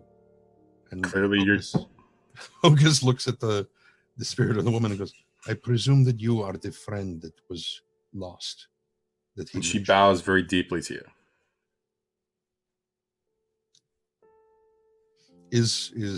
I presume that Talk is not walking with his cane anymore. He is. No. Okay. He has a huge battle hammer that he's carrying.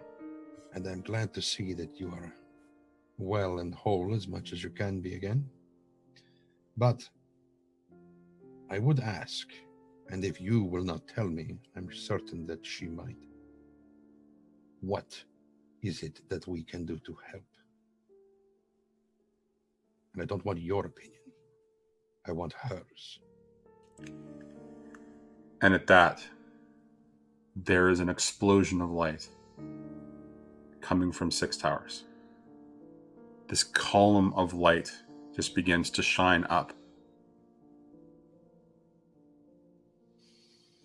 You can stop that, he says. And he points in the direction of this column of light that's coming out of Six Towers. And you see her, and she is just like shaking her head, and she's frantically trying to talk to him. And he is just, no, you can go stop that. That is our end. Chaos. I presume. Something more. More? Oh, lovely. And again, she is just stepping up, and she is just like... And I can't hear her? No. There is something weird about that. There's something very off, because even Ari should be able to hear it with her ghost voice. And so it's just like none of you are able to hear what's going on. And he says... And he grabs his battle hammer, and he looks around and he says, I've got to leave my men. Go. We will deal with that. Go. And redeem yourself, Hocus. At this point, I've not done anything wrong yet, but be patient. The day is young. Go! And he steps off. And you see the woman linger there in spirit form. And she kind of looks at all of you. And she leans into Ari. And she whispers something. And for a second, there is this glow that passes between this woman and Ari. And it sort of absorbs into Ari. And the woman, the woolly woman, the 6'4", kind of looks diminished a little bit. And then she heads in a different direction. I picked the wrong day to stop drinking. Well, I'm sure that he can arrange plenty of drugs for you. Shall we? And... Later. Yeah. Let's so go off. find a dragon. Or something. Captain, you would probably do well to lend your aid to those people there.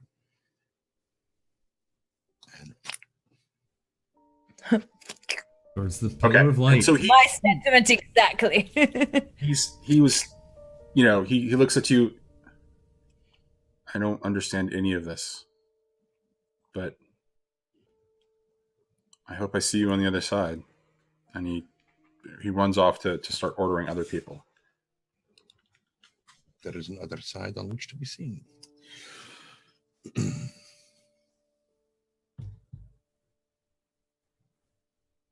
What are we doing, guys? Are you all ready for this? Yeah. Let's do it. Let's do Let's it. go. Let's go do things and stuff and blow up bridges and find dragons and ooh. Let's go find out what this pillar of light is. Onward. Upward. Away we go. So I guess we'll start making our way via one of the other bridges. Well, so the way to the east is still the way to the east between Charter Hall and Six Towers is still open to you at that point. Okay. But Hocus, as you're beginning to make your way there, you notice something and you point it out to the others. And so for each of you, you begin to notice other things on the ground and on the walls. And you're not quite sure where they came from, but there are these runes that are starting to glow all over the city. Making your way through Charter Hall towards the bridge, you see that there is a line of runes on the ground on the bridge. And they are glowing this ethereal color, and they are just all over the place. And as you enter Six Towers, you can see that where the light is emanating is from the park right across from the Vale Estate, where the spirit well is centered. But there are no spirits here.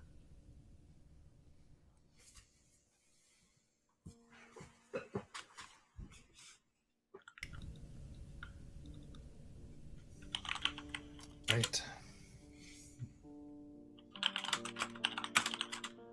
Read runes, pillar of light. Check Yeah. all the boxes here. Thank you for saying that. It reminded me of the question I was going to ask. Does Hocus recognize any of these runes? Like what they might be for? Some of them are Eruvian. Some of them are of a different text that you sort of recognize from your memories. Some of them are demon. All of them appear to be glowing with the same glow, same energy, sort of, just this sort of purplish kind of power.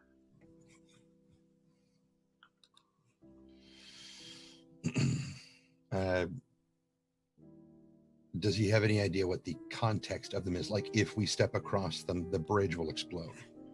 No, Okay. they don't doesn't imply know. that. It's Okay. just it's some ritual. As you're kind of looking around, it's some gigantic ritual that is being inlaid. The one other thing that you begin to notice is that the lightning tower barrier is glowing brighter.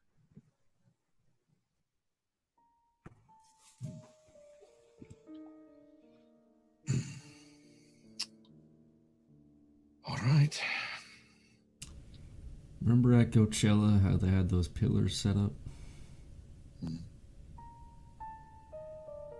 We should move quickly. Probably. Yep. I don't imagine patience will serve us a great deal. I've never been very patient anyway. I've noticed. And so as you get closer and closer into the park, this column of light, it's hazy, it's foggy, it's like it's moving as a fog, or a mist. It's just kind of swirling, and it's iridescent, but it's obscuring everything that's inside. And there are these figures that are in there, just appear to be in a circle of some kind, committing this ritual. And standing off to the side is this middle-aged man dressed in a white suit, just kind of looking at it, kind of looking in, smiling a little, and just kind of paying attention to it.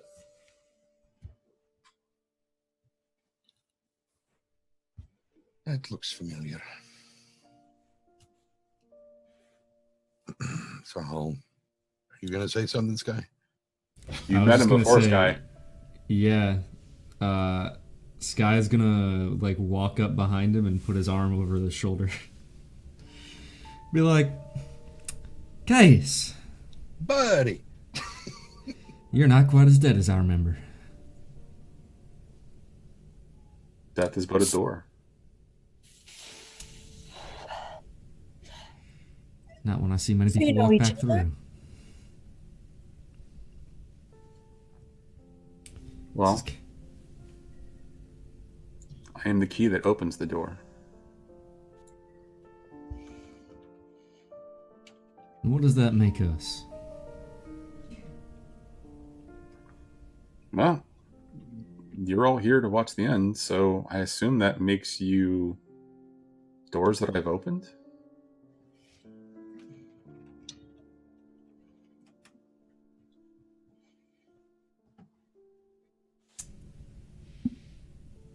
It's interesting, you know, the way that we met the first time.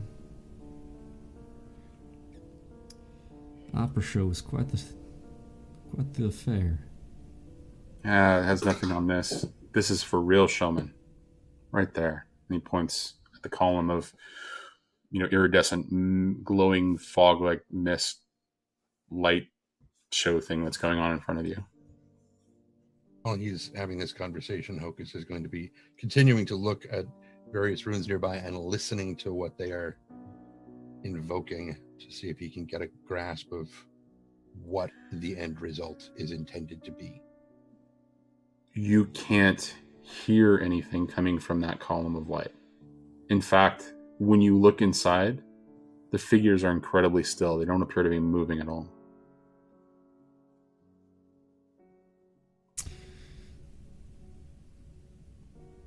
So, if this is another orchestra playing tonight, then who, may I ask, are the players? Well, clearly you and your friend Hocus and your good friend, what are you calling yourself these days? And then these two here, we've got, this is Ari, if I remember correctly. And Hi. That one doesn't, she wants to be called one thing, but is called something else. And she points to Samander. Clearly.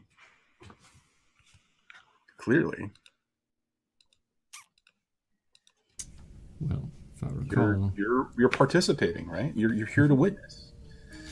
You're here to hear the final movement of the symphony. Or perhaps we're here to stop you. I'm not sure you really want to do that. I personally like to be the final crash of the cymbal at the end of the song. I'll bet you do, young lady. And he smiles at you, but the smile makes you unsettled a little bit.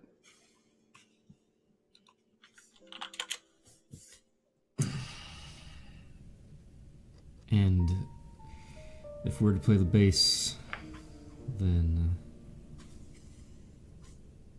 I assume I was in there, the treble. They've played the melody very well, and you've kept that slow and steady rhythm of chaos to keep things distracted. I mean, Hocus. And he looks over at Hocus. Where's Talk? Oh, he's otherwise occupied at the moment. Yep, and you had a hand in that. Thank you very much. I expected to see him sooner. Well, for what it is worth, he sent us. He doesn't know what he's doing. That much I gathered. He knows All what he right. could do, but I get the sense that he is afraid to try for fear of failure. Which is why he tried to stop you. Yeah, it's a character flaw for sure. Listen, the voices coming from inside of there, they're singing their final melody. This is the final crescendo. Can't you just enjoy that? Can't hear it. Not if I'm not part of the band. And he touches Ari and Hocus at the same time, and there is this cacophony of noise that just overwhelms the both of you, causing you to collapse for just a second. Oh, well, I've never liked Screamo. And so You wouldn't like Goaterhead. as he releases his hand from you, the noise begins to diminish as you're able to recover, and it's just now there in the background, and it is the voices of children singing. And he looks to Samandra and to Jinx and to Sky. Would you like to hear it? I think I'm good, thanks. Yeah. No. I was going to say, Hocus I is kind too of was just never much of a fan of barely Screamo. shaking his head. You know, I too was never a fan of Goaterhead. And so as you're hearing this, Hocus and Ari, the song sounds sweet. It's a song of peace. It's a song of... Its melody is soothing and calms the soul.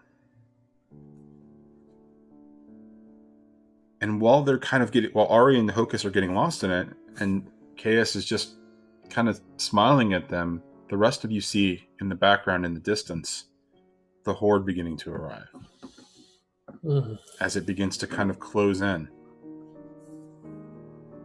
And off to the one side from the Charter Hall Bridge, you can see also the mass of red and white soldiers fighting, pushing them off into the canal, or otherwise incapacitating them in some way, kind of holding them down.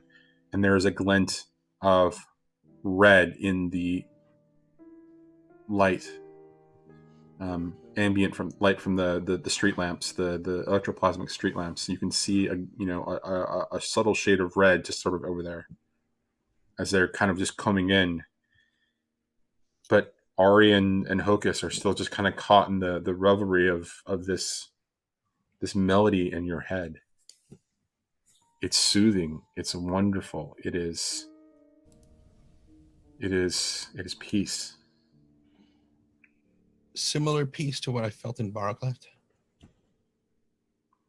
Yes. Only more so. It is as if it is goodwill. It is safe. It is soothing. It is everything that seems the world is missing. It is hope. And the masses are beginning to kind of move in closer, and the closer and closer you can see. Jinx, it's a matter, your defensive, your spidey senses are essentially going off about the conflict that's approaching you, because these masses, these hordes just continue to come.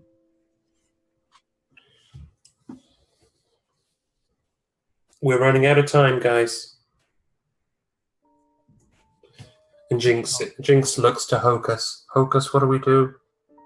It will be all right. Will it? Do we let this happen?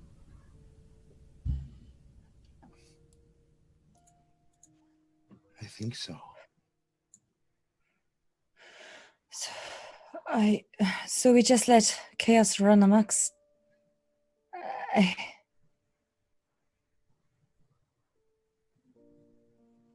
Well, what happens next? And I look to the man in white. You want to listen?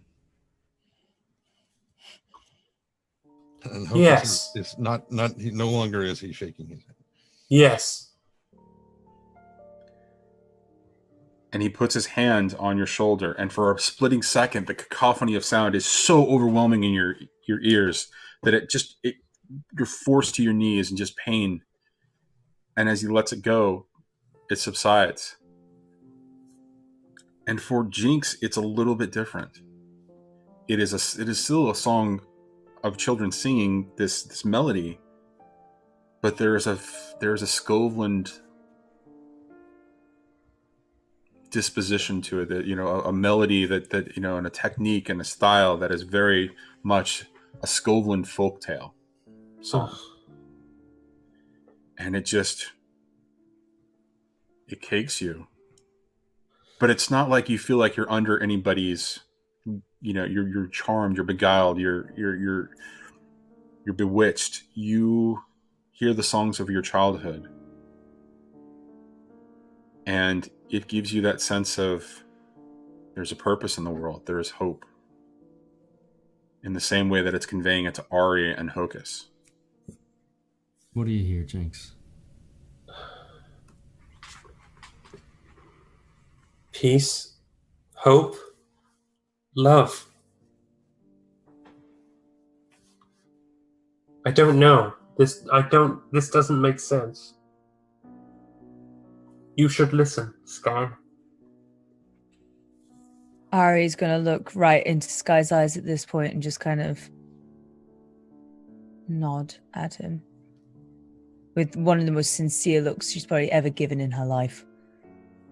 And he holds out his hand to Sky.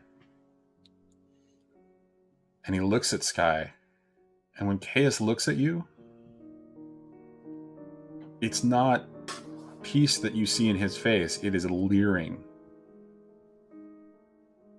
It is, whether it's a real or a perceived cynicism and sinister nature, that's what you see in his face. And he's like, take my hand, Sky. What did you do to them? I gave them a sense of what's coming next. And you hear from behind Jinx, towards the horde crowd and the soldiers that are fighting,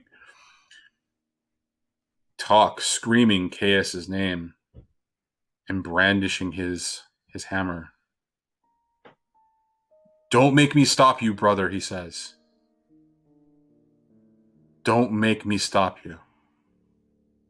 Stop this now. Cease this abomination.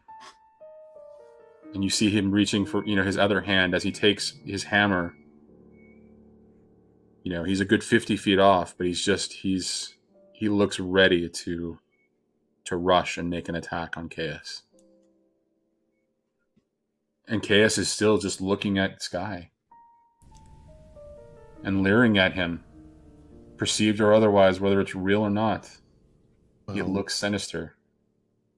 While Sky's trying to make that decision, Hocus is going to move between the ritual circle and the approaching hordes.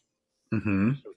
Plant his hook in the ground and sit back and just kind of put his arms out. Just stand there smiling.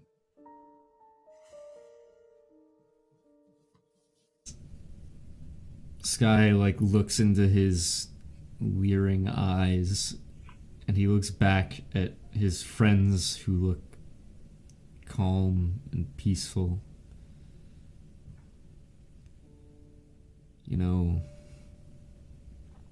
I never really believed much in hope or peace. That bullshit lies they tell you as a kid.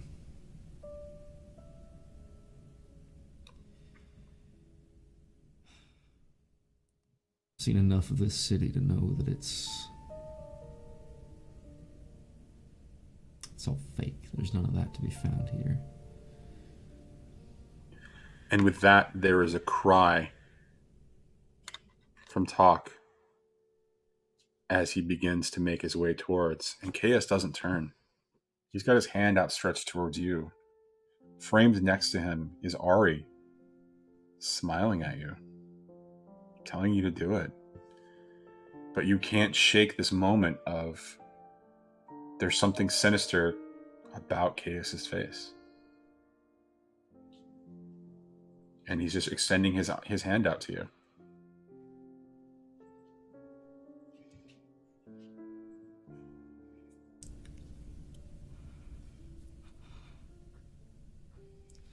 Ari, tell me not to do it. Tell me I shouldn't. I don't need to take his hand to see the world around me.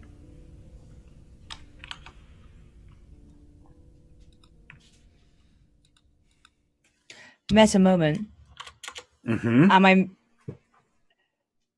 I feel like Ari would never try to convince Sky to do something that he doesn't want to do, as she is on her own. But in this moment... Mm-hmm. In this moment, she's going to try to? Well, is that what influence she's under? Okay, so I'm gonna give you the meta moment of what's actually going on here. I was gonna save this until after, but this is the devil's bargain. Oh. This is what's really going on for Hocus and Jinx and Ari is real. At least as much as they believe it is real. It doesn't feel deceived. It is not a contrivance. But this is the distorted way that Sky sees the world. All he sees is the cynicism and the deceit and the tragedy and the terrible nature that is. So this is Sky's opportunity to either work through that or accept it completely. But this is your devil's bargain, Ari, of it won't be a happy ending. It will change. It will completely change Sky's way of thinking, or he will never be able to accept any love or compassion or hope from anybody. That's great. She's just gonna then kind of raise her hand out to Sky with the normal sly smile that we all know and love from Ari. What's the worst that can happen, Sky?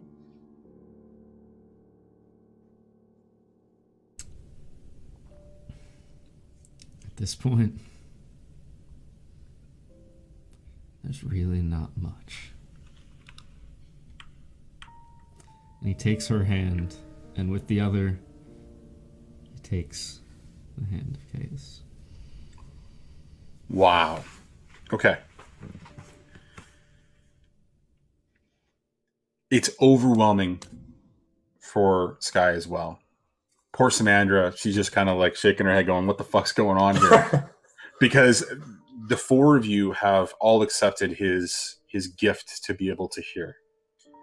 And Sky, it's overwhelming. It's a cacophony. But it's more than that. It's as if all of the cynicism and all of the blame and the anger and the frustration and all of that has been lifted from your body. The tragedy that was your sister's death, the murder, the tragedy of everything that you've done, the revenge trip, all of those burdens get lifted. And what you hear, even though she's not here, is you hear the sound of your sister's voice singing to you a song that she used to sing when you were both children, very young.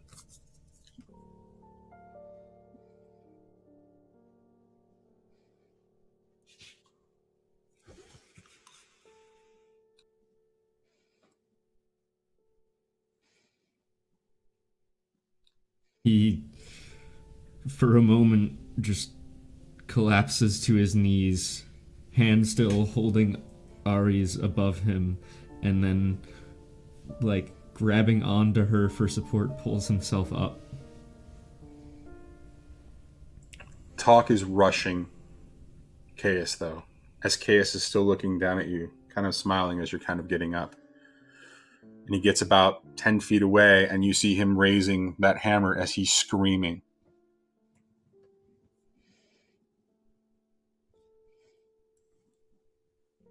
Hocus is going to extend his armor.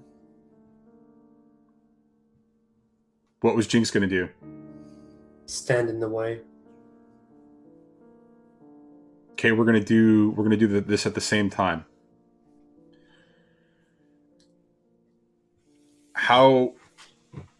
So describe to me how you extending your armor towards Chaos is going to work. Describe that.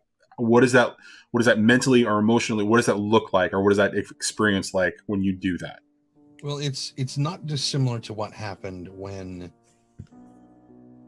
Sky and Nyx and Hocus were doing their trip down memory lane, right? Because it was the spectral armor which kept the flames of the demon from getting to them, but allowed him to share through his touch through the thing. So it effectively would look like at first a ripple of almost a mist of some color. I imagine, given its proximity to this thing, it probably is shimmering somewhat white, and as it just sort of it almost looks like a fog that's just kind of drifting until it gets across in front of Chaos and then just locks up like glass, and just crystallizes. Okay. So describe to me, Jinx, how you get between Talk and Chaos as he's rushing. Very slowly. I think Jinx just looks at Talk and, still hearing an echo of the song, just literally just stands between Talk and Chaos and just raises his hand. And whether I'm leveraging my bodyguard ability or not, that's what I do. I just stand in the way. Okay. No weapon raised, just... No. Kukri is still in the back of my belt. It's literally just, for the first time, just standing there. Defensive. Okay. And so as Talk approaches, he sees the barrier kind of come in as Jinx just kind of steps in between him, and it kind of catches him for a second. I thought you were not my enemy. And he throws his hammer in, essentially, top first into the barrier, and it shatters. But as it shatters, it kind of sends him back. You are much stronger than I expected, but that will not save your friend. And he moves in again and begins to swing the hammer towards Jinx. You've got a moment before it hits you. Do you move? I close my eyes. Samandra does. What does Samandra do? What does Samandra do? Well, Samandra is the only one not really under some sort of spell. Mystical spell. So I have an inkling that Samandra is probably just going to kind of walk up to Jinx or jump in front of Jinx wondering what's happening. Maybe try to shake him out of what she thinks is some sort of spell or ruse. Or... because how much of this can she see? She can see Talk rushing him. She can see that the barrier shattered, and she could hear that exchange. She can't hear the song, though. She hasn't had Chaos touch her. So she'll probably try and push him out of the way. Mm.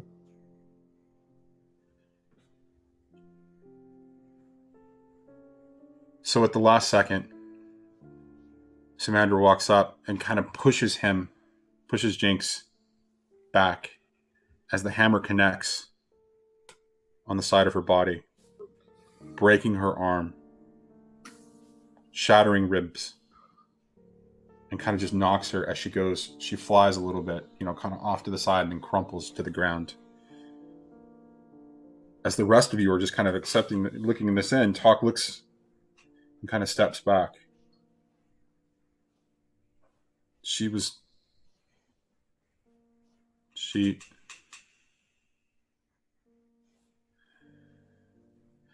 I can't be stopped now. This has to end. And he goes to swing at Chaos. As Chaos is just kind of like not even facing him and just kind of marveling at the situation. Not even noticing that Samandra had just been felled.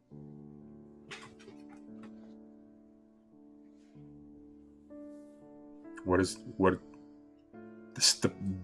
hammer's coming in again to Chaos. You have an opportunity to do something here. I look at Chaos. I look at Samandra, and Jinx goes to Samandra.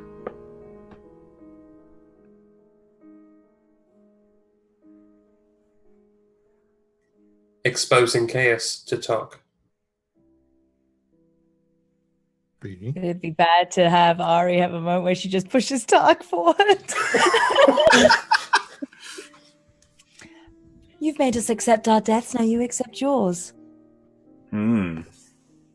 So the hammer comes in, and you see the most interesting thing happen.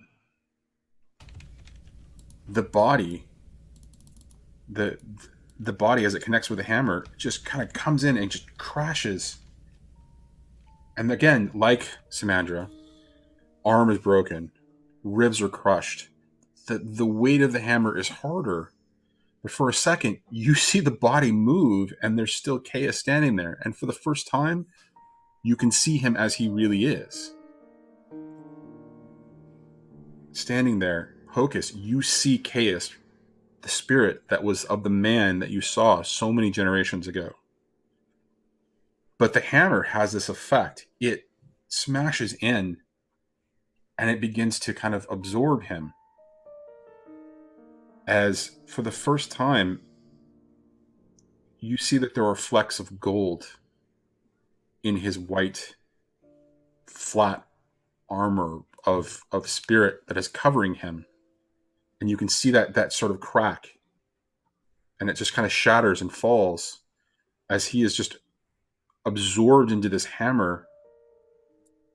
And there are the last, elements of what you see of him is gold just getting sucked into this, what looks to be some sort of combination hammer, hook. And Talk looks around, and he looks at the girl. He looks down to Samandra. I'm sorry. And rushes towards the column of light.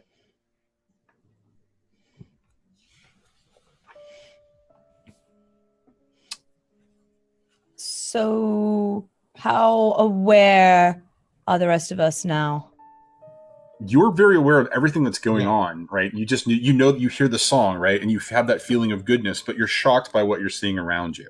You're not under a charmed spell. You're not withheld by any means. You're just your understanding of the situation. There's a shift in your understanding of what's going on. Ari's going to kind of check and see that Sky is okay now that he can stand on his own for a moment. Right. And she's going to then look over and see Jinx hovered over Samandra. And once she knows that Sky can stand, she rushes over to Samandra. Because the whispers that she heard earlier were actually a way for her to... It was a power to heal. Convey a power to heal. So how does Samandra, or how does Ari use that on Samandra? I kind of imagine it to be like her hands placed on the most injured parts of her, so the arms and the ribs, and muttering to herself a song that she didn't know that she knew before, a lullaby of sorts. And she will start whispering it and singing it under her breath. These words, which, by the way, I want to give Trendane credit for right now. Not just me. And Louise. It was Louise as well. Of like, come to the gate, my herd. In sunlight, bask on grasses cool. Swim to the gate, swift fish, to running stream and shimmering pool. Run to the gate, my pack, through forest deep, dens warm and soft. Fly to the gate, my flock, forever spread thy wings aloft. And she starts singing it over and over to a tune that's very bittersweet in its sound. It's high-pitched and eerie, especially coming from someone as dark as Ari. Well, that's not quite completely true, though. She loves Sky, so I don't think she's really all that dark. At least I'm still rooting for her. As dark as she wants to be. Not a phase. It's the facade. It's the facade. It's the facade, right? And so as Ari is doing this and laying her hands down, there is a glow that begins to happen. And it is this warm, sort of pinkish glow that just emanates from her hands as she's singing the song, kind of muttering these words and whispering this melody. And at first, the glow just kind of encapsulates Samandra. But then you begin to see the bones shift and mend. And you watch the ribs just kind of reform, and you watch the arm come back together. But in no moment of it is it more painful than the situation that Samandra was in. In fact, she is lulled into this sort of dreamy sleeping state as her body heals and it comes back to its spot, or to its full form, its natural state. And you hear from behind you, Ari, did she tell you that? And you turn and look, and it's Talk, standing halfway, hammer in hand. Did she give you that? Is that what she told you? As he's looking down at you, as you're kind of leaning on the ground. I mean, it's just as gobbledygook to me as it is to anybody, okay? I don't know. I kind of started healing people somewhere along the line. I used to be very cold-blooded, and now before I know it, I'm jumping at everybody to try and heal them. And it's a bit new, and I'm a little overwhelmed right now. And the hammer falls to the ground as it drops from his hand.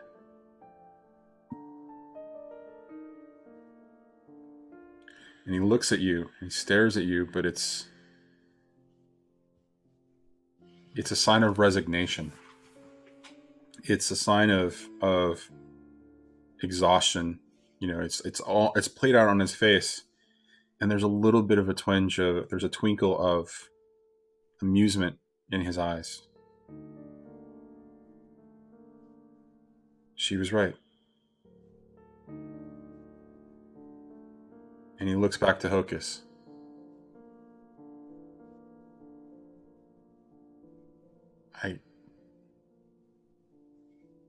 I can't do this anymore.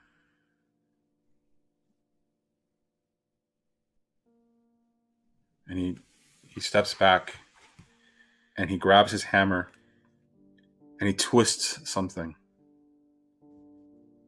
And out comes the spirit of chaos. And it's smiling down at Talk. And he walks back over to Ari. And he first puts his hand on Jinx's shoulder. I'm sorry. I'm sorry. And he kneels down, and by that time, as he kneels down, looking directly into Ari's eyes, she gave you a gift. You'll need it in what's to come. And he stands up. And when he looks around, and the rest of you take in the scene that's around you, the horde is stopped. The soldiers the soldiers in red and white garb are just kind of standing there. They're watching them, but the horde has stopped. And they're just kind of staring aimlessly as Caius turns and says, "Talk, my old friend. It's time for the game to be over. It's time for my illusions to be done. Stand over here with me and watch what comes next."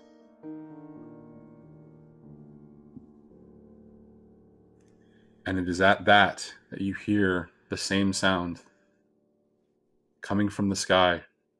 That sound is so scary as this gigantic golden presence sort of lands next to you, off to the side, as there is this glimmering, showering, flowing sort of mist, iridescent, and one by one, more of them come out from nowhere. And as they do, you can count and see that there are 24 souls around this glowing iridescent thing, all golden. You see dwarves, you see elves, you see the one dragon, you see other creatures that you can't even begin to identify. And Caius looks to talk and says, "It's time for us to go." And for the first time, Talk looks at Caius, to Hocus, to Ari, to Jinx, to Sky, and he looks scared and uncertain.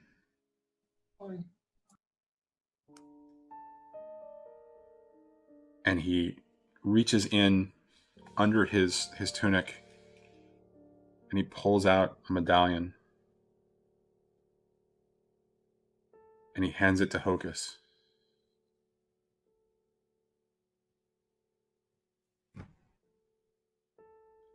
"Show this to them," and he points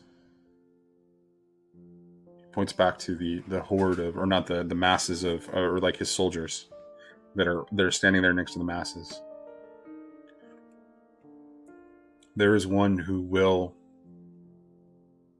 answer all of your questions.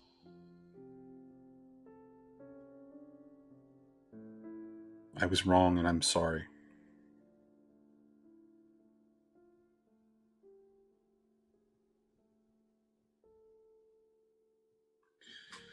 And he moves over and he steps up next to Caius. Caius extends his hand. And one by one, the 25 spirits, the 24 that came assembled with Caius, connect themselves to Talk. And they connect and they surround the circle. And for a brief shining moment, there is this brilliant light that just lights up the entire sky. And it is this beautiful golden affair. And then the light diminishes. And you are again in Onkyart Park. Hocus, something is wrong though. Sorry, not Onkyart Park, the park across the road. I was like, wait, what? No, sorry. We're back in time to Coachella. That's really what it was all along. It was a time loop. Damn it. We were just on the strongest of acid, guys. Ooh, Coachella has been crazy. Coachella, man. Coachella. That's how it is. So Something is wrong. there's something different, Hocus. You can't hear any of the spirits. You can't hear the well. And just for a brief moment, as all of you are just kind of taking in the glow, the glow on the glare on your eyes, the glow, for just a second, you see the group of figures standing there in front of you. And Hocus, you recognize one or two of them as they vanish. And left standing in front of you is a man dressed in a dockman's cloak or coat, wearing a hat. And he begins to step forward. And he looks at each one of you as he takes you in. And he hands you a note and says, This is what I believe for a friend of yours. Her brother sends his regards. And he puts it in Disguise's hand. And you see that it's addressed to Sling. And when you're all looking at it and you're all marveled by it, and when you look up, he's gone.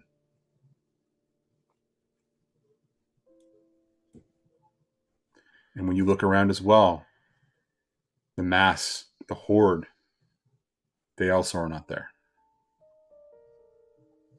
And the world seems eerily calm and peaceful.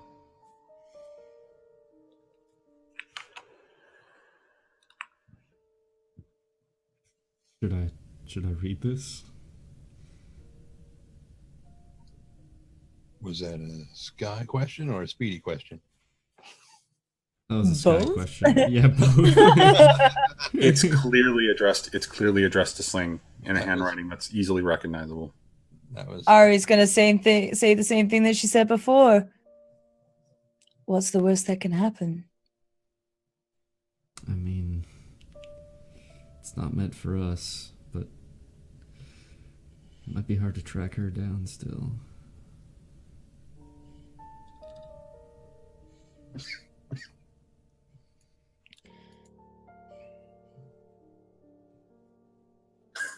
It won't open for you.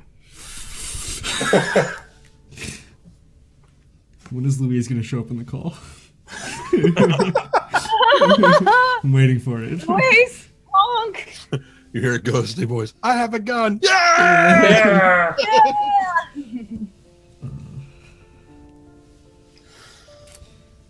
Well, I mean, I guess we have our next mission. Deliver this note to Sling. First. I don't know. The note seemed important, and we can't open it. So, How do you know it's important?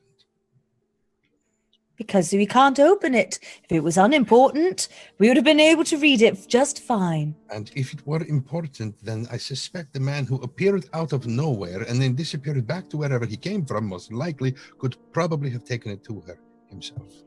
Which means that we're supposed to. Ari's going to just kind of take it and start like, Making like hog noises. impersonate goat and maybe it'll work. yeah, goat! Goat! We got a note for you, God, my goat! ears. Oh, Sorry. That resonated. As you do that, actually, you actually hear a bark. Just for a second. But it's coming from the note. That's weird. I think the note is goat. That's Ari reasoning for you guys. I mean, it might not be wrong. Hocus, when you look over the medallion that he handed you, it is the symbol of the sun.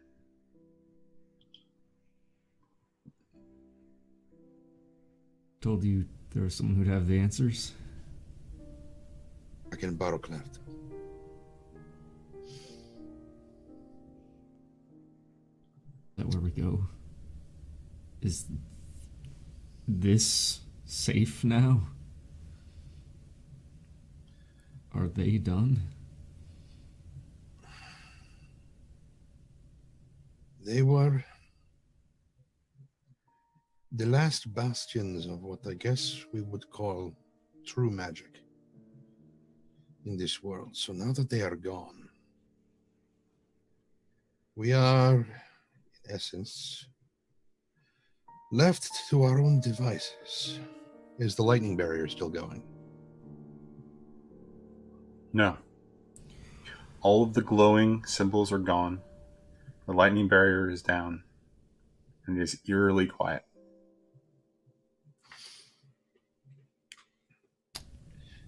Where are we? In the...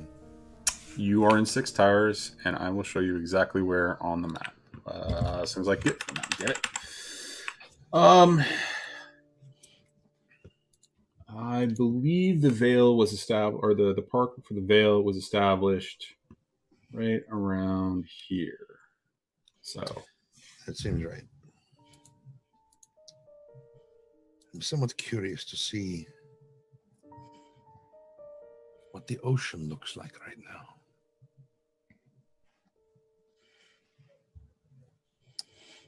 I suspect it may be very different. What time of day is it? Or night? it's always night. Do we know what the hour is? Ish. It is about 2 hours before the beginning of the day cycle. So it's not the hour of the wine, but it's the one before that, I believe. Right. Still in the named hours then. Yes, you're in the bottom side of the time. Yes. Right. Well, all of our answers lie in Barrowcleft. Well, all of our answers about this. What do we do now? Unsurprisingly, not much of that has changed. We make our way as best we can. Sky wanted to destroy this city. I promise you, it is not what it was.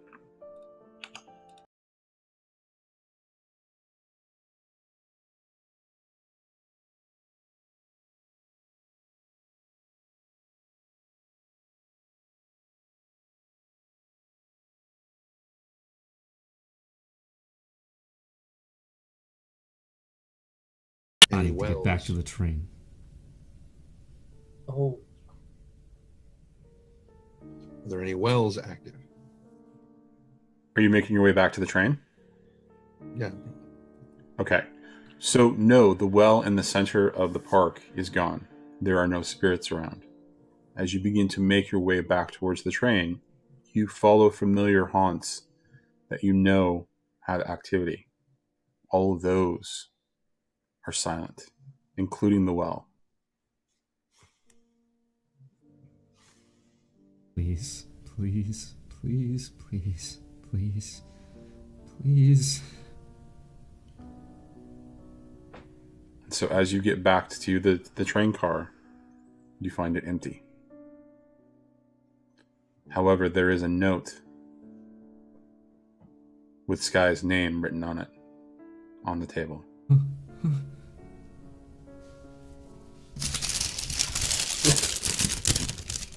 Does it open? It opens.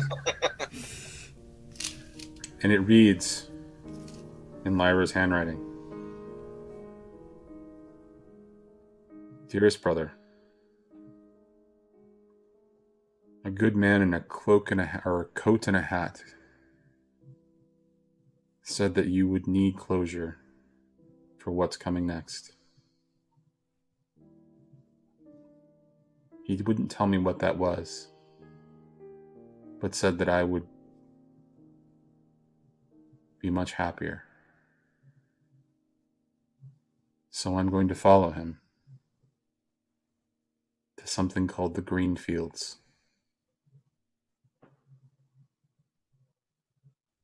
And he says that someday you will see me too. Until then, Love, Lyra. P.S. Ari's really into you.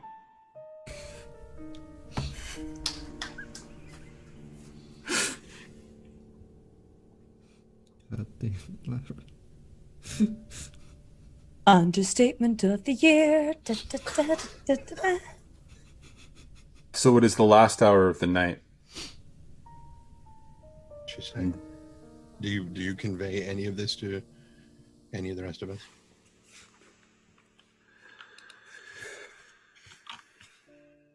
She's gone. Caius took her, I think, to the green fields. Wait. She went to the fields? Said that one day I'll see her again too. That is very good to hear.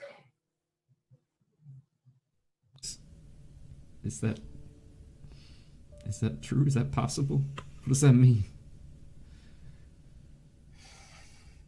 Before the shattering of the sun, when we passed beyond this world, we went to a great black mirror. And when there, we were evaluated, judged for the worth of our life. If we were good people or bad. If you were bad people, you came back here to try your life again, a new life, but to try again, to become a decent person. If you were a good person, you passed through the mirror to a place known as the Green Fields, where you could run, jump, laugh and sing, and know true peace beyond any happiness you have ever felt in your life. The sensation that we felt, that for eternity. Is it a good thing? Oh yes, so much more than this world was, or even is, but, and there's just a razor edge to his voice as he looks at Sky. You will be judged at the mirror on the quality of your life here. I can guarantee you, the kind of person that I have known you to be will not enter the green fields. You have much to make up for.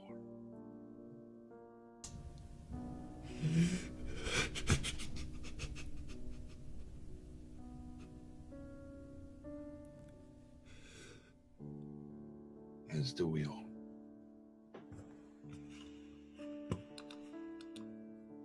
I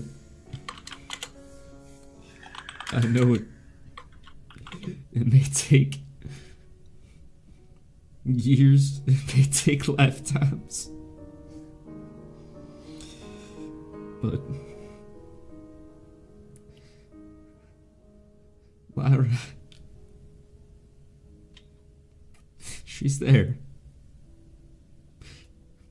Zarjat and Kittle, yes. She's waiting for me.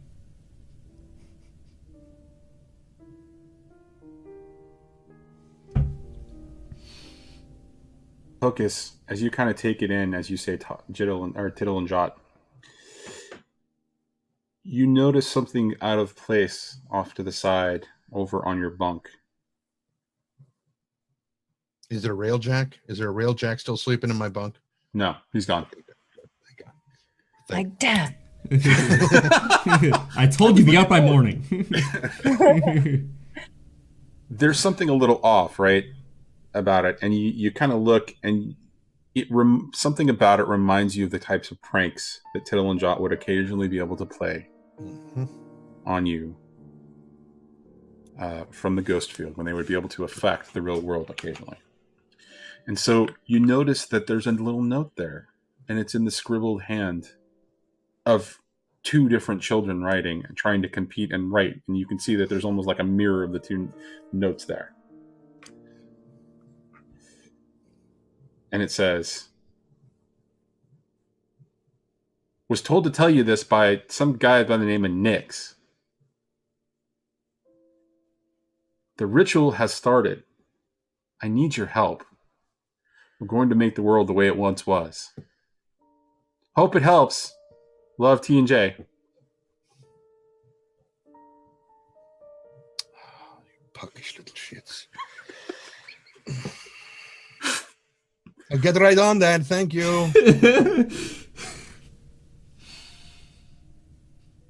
What's that? And he just hands it over. Sky is like has tears running down his face already, and he just reads it, and then he fucking crumples it up and throws it over his shoulder. It doesn't matter. It doesn't matter.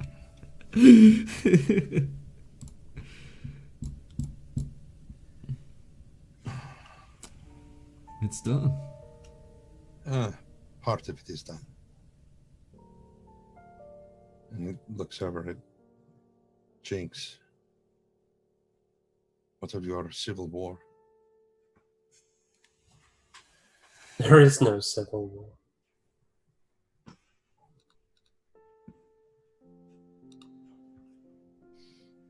Maybe we can find a way to,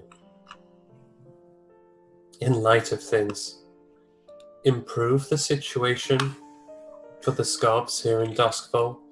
Maybe we can bring a little bit of the Imperial City here. But there is no war. War is cancelled.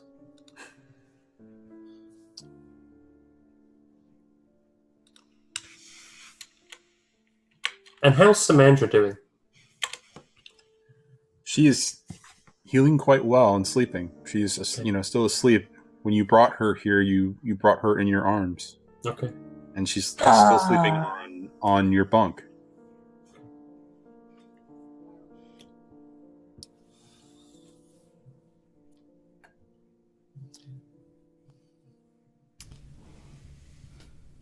And the hour passes as you all are just kind of pondering these notes and this situation. And the hour passes from the last hour of the named hours to the first hour of the numbers. And you hear an exclamation and some screaming at first coming from outside. I think I know what's about to happen. Rush outside. I'm up on top of the car. Yep. The sky is changing. At first it's hues of purple to orange to a lighter sort of yellow as you begin to see the sun rise and the sky becomes blue. And it hurts your eyes and it is overwhelming.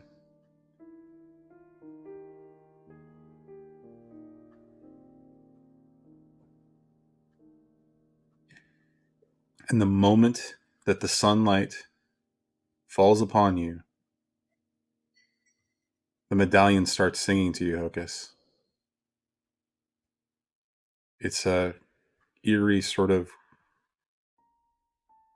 soft melody, but it's singing towards you.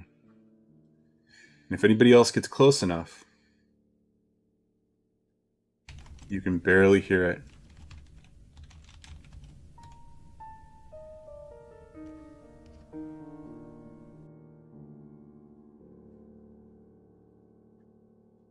Are there any words, or is it just a tune? It's just a little melody that plays. Never quite repeats the same twice, but it does have variations that kind of sound similar.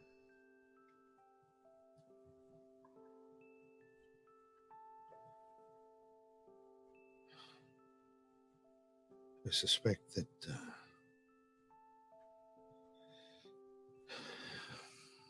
should get a little rest and then seek answers. And then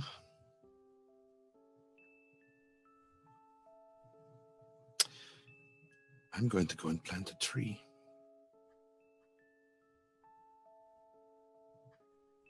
And so we're going to cut to you all arriving in Barrowcleft at the 2-story stone home where Hocus originally had met Talk. And when you knock, the door opens. There is a little bit of a surprise and a greeting. And the person behind the door says, "What can I do for you?"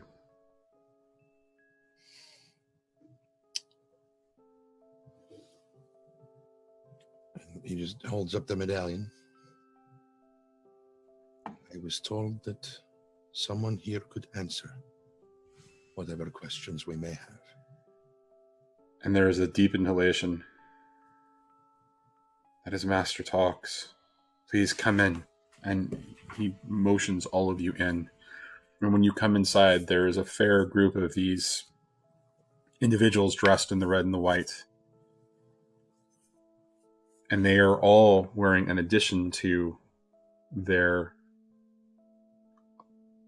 outfits, their uniforms, for lack of a better description, they are all wearing an additional design of that same sun on their left shoulder. As you were escorted back into the kitchen, where there is a hearth, and there is boiling water, and there is tea being made, and there is a meal being prepared, an afternoon meal from the look and the smell of it. And by sitting at the table is a very, very old man, sort of dressed there, and in garbs that are a little bit different. They're robes. They are not some sort of battle uniform, or it's just yep, that's exactly what it is. PG tips. Had to be said. I'm laughing at what he said before that. That laugh, yes. You were absolutely right. Only took us 3 seasons to get to you. Nope. We got That's there. not technically true. I think Hocus got some in season 2, but we'll just gloss over that. This is for all of us. No, fair enough. The building kind of burned down before we could really get much in the way of tea. But anyway, go ahead. Fair enough. The old man kind of looks up at you. "We were wondering what happened to that. We were told, I was told a long time ago, as it's my job,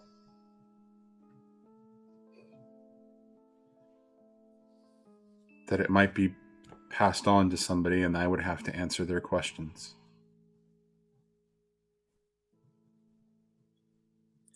And he looks over at Ari. And he says, "You've got a glow about you, dear. I'm glad to see that something of her is left." And he looks back. So I was getting hot flushes. He looks back to Hocus and he says, "Well, the table's yours. What can I tell you?"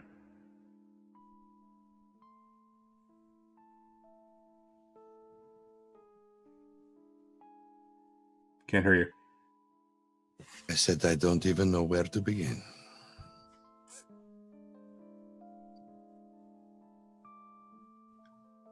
I have an array of memories from 1,000 different lifetimes.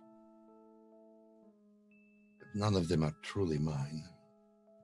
I never truly lived them, but they were given to me. For a long time, they were something I considered a curse.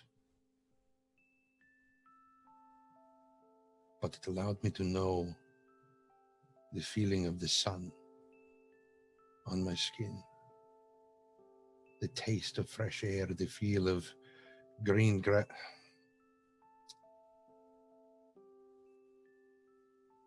The sun rose today. There is a chance that some portion of those lives may once again be returning. And I want to make certain that we do all we can not to mess the world up again.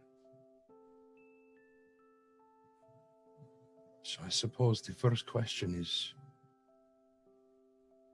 what do we do now? He smiles a little bit. It's a little bit of a sad smile. And he motions and he says, "Please, all of you sit."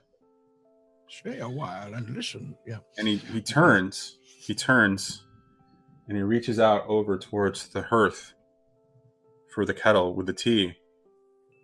And it comes up and off the hook and floats about 2 feet towards him as he grabs it. He puts it down on the table and he reaches over behind him the other way, and 5 cups float to him and lay out in front of you on the table. He begins to pour the tea. I don't mean to show off, but that's something new that I can do.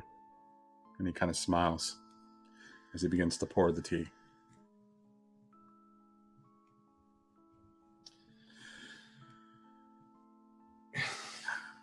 I have an answer for you.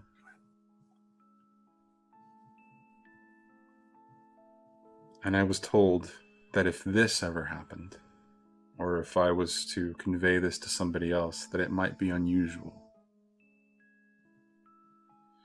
And he reaches back for a second, and somebody comes in, and he whispers to them. And that person just kind of takes off and goes, "If you'll indulge me for a second,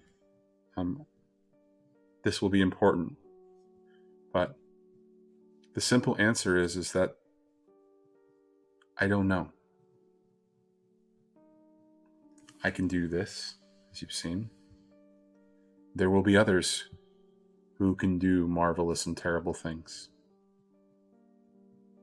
This is marvelous because I'm advanced in years and I can sometimes not walk very well in the morning or reach, or this gives me a little bit of peace. In the wrong hands, it is the worst thing that you can do. It might be harmful, it might be destructive." And the person comes back in, and there is a chest that is dropped onto the table. And it is a hearty chest, and it makes a sound. And it's tall enough that he gets lost behind it for just a second, until you hear his chair sliding, and he slowly stands up. It stands his full height. And he opens the chest, and there's a slight golden glow that comes from inside of it. He says, "However, there are things that I can do to help make sure that you," and he looks at all of you, "can make sure that it doesn't happen again." And he reaches in, and he pulls out a medallion. And he looks to Ari, and he hands it to her. And it is this beautiful golden medallion with the shape of the crescent moon on it. And when it comes into your hands, it's warm, it's soothing.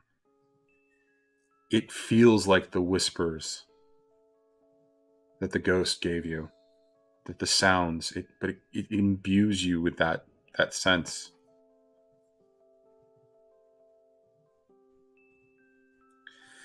And then he reaches in again. And he grabs what appears to be a short sword. And its scabbard is ornate. And its hilt is bejeweled. And he hands it to Jinx. And he reaches in and grabs a similar one and hands it to Samandra, a slightly shorter version. And he looks at Sky and he says, "You're much harder to figure out. I suspect." And he reaches in and he pulls out a bag. And the bag looks like it's hanging and it's empty. But he hands it to you. And it's just a normal size sort of pouch. And it appears to hang empty, but when you grab it, it feels heavy. It has a weight to it. And he reaches in and pulls out the last item, and he hands it to Hocus, and it is a book. And he closes the chest, and the person takes it away. He sits back down slowly.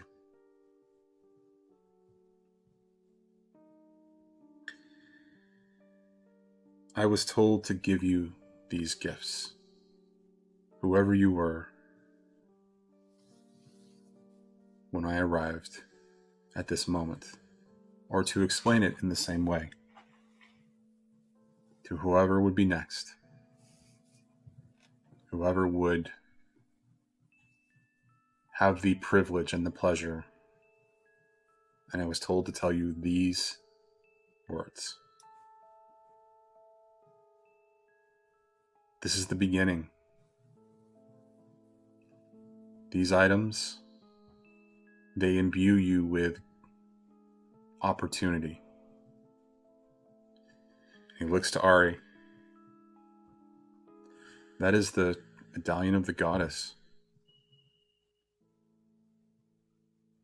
With it, you will be able to share everything that you have been taught with others.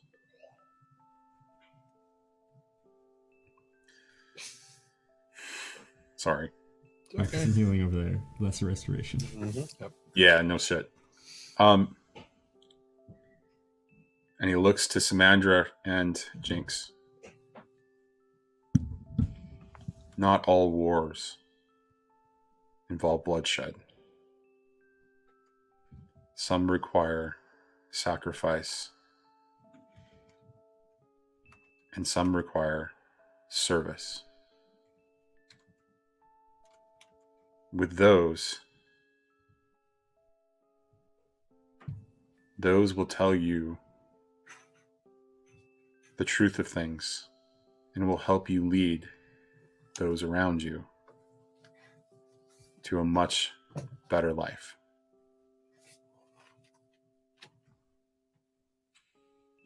He looks to Sky, and again, he's peculiar.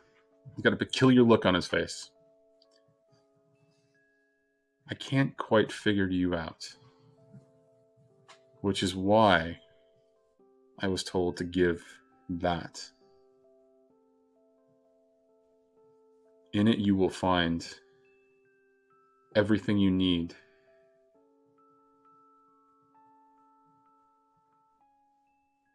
to live the life that you want. So choose wisely when you pull from that bag.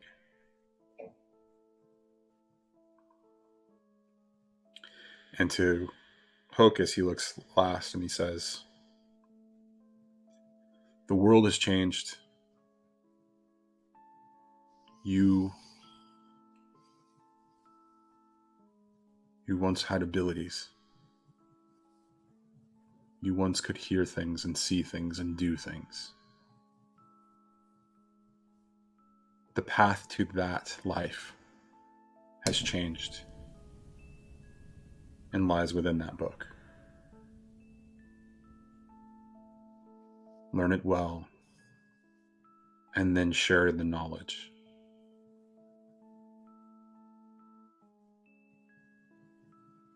You are now responsible for the way the world will be. Good or ill. Your example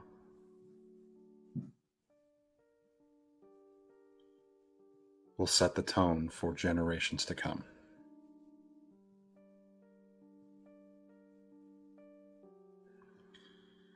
And he starts to have a coughing fit. And he keels over for just a second, and the coughing fit is horrible. But when he sits back up, he takes you all in again, and he says, "We are the Order of the Dawn. We have been told that this moment was coming. And we are here to serve your purpose. Be worthy of our service."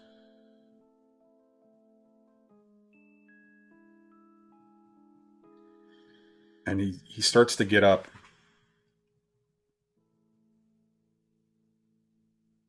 "What is that you have in your pocket?" And he looks to Sky. "What is that bundle there?" And he points to something, and it's the note, the bundle of paper that was left with Sling's name on it. It was given to me. It's intended for our friend, Sling.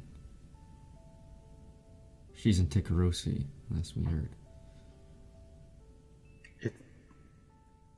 It sounds like a dog. We got that. And he waves, and something comes back to him. And it is a beautiful, ornate, short bow. Inlaid, beautiful string running the length of the bow. And he hands it over to Sky. And he says, "Give this to her the next time that you see her." And that's where we're going to end it.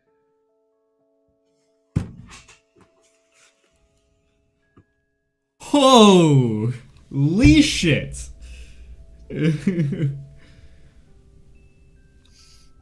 Oh.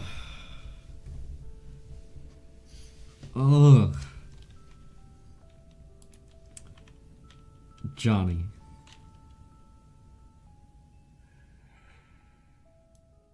God damn it. God damn. I don't know like what to do from this point. Like I do. I've still got 3 crits left. What? Anything we want to, apparently. I guess I'm a goddess of healing now, so that's kind of neat. Mm-hmm, you know? So... I think you're just a cleric. I'm a cleric now. She's She's the living embodiment. She's the living embodiment of the goddess as the cleric. Yeah, she's essentially a living god on the plane. I am an apostle. Also, I figure I don't need this lightning barrier background anymore, so it's nice and peaceful now. Yep. Fixed it. All fixed. My book of magic actually is a book of incredibly magical magic because it is.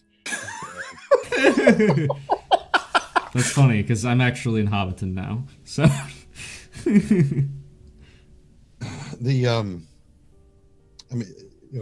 Johnny and Madame, I know I sent you both stuff that occurred to me like early this morning. Mm-hmm. Oh my god. And we got to play with some of that. But what I didn't tell you is some of the stuff that has been, I hinted at it with Johnny in some private conversations, that there were moments where I was going to take Hocus down a much darker path. And he was like, no, don't do that. No, that would break my heart. I'm like, yes, I know. That's the point. But from right before I made the offhanded comment of, well, we could blow up a lightning barrier, and Jinx said, "Oh, Hocus," and I was like, "Oh, wait." That moment set into motion this Machiavellian bullshit going on that I guess it was about 2 or 3 weeks ago.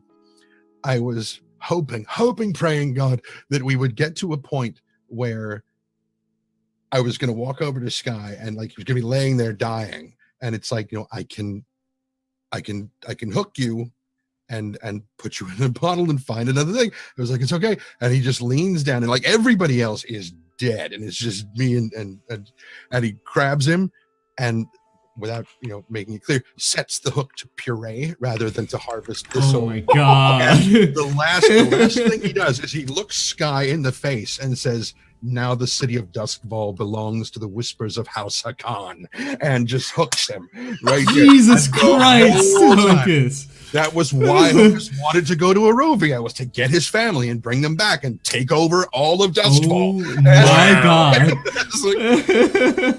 And the offhanded comment of, "Well, why don't you just start a second Skoblin Civil War?" And Jinx saying, "Oh, Hocus." I'm like, "Oh, wait.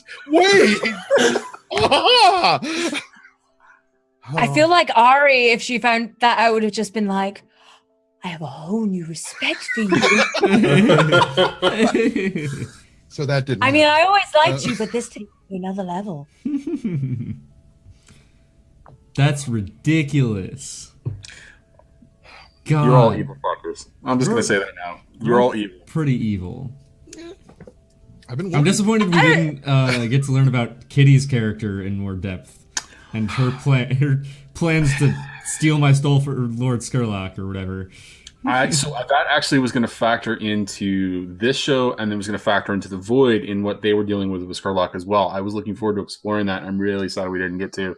Yeah. However, yeah, I mean that would have been even more intense at this end, because I think that there would have been some sort of play in respect to motivations. It would have been more conflicted because she hadn't been with you guys the entire time, so her motivations would still be very conflicted and very, very, very much almost at odds in a lot of ways.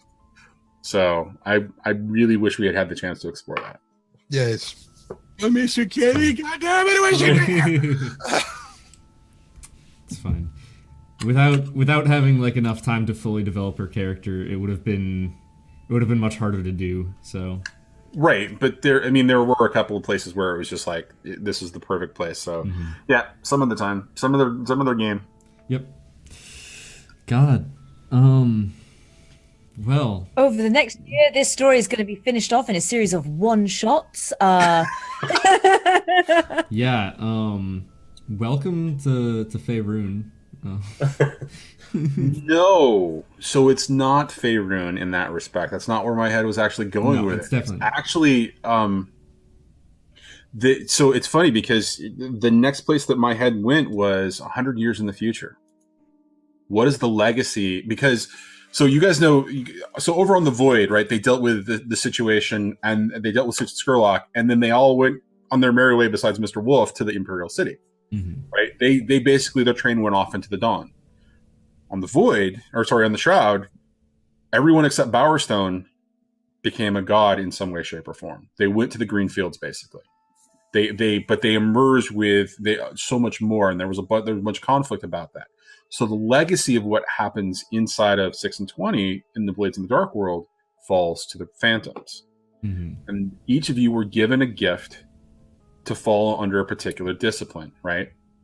Jinx was given the whole gift of leadership, and Samander was given the whole gift of leadership, so that they were to lead the people, whatever the people was, into the next world, whatever that next thing is going to be. That's really what was being conveyed there.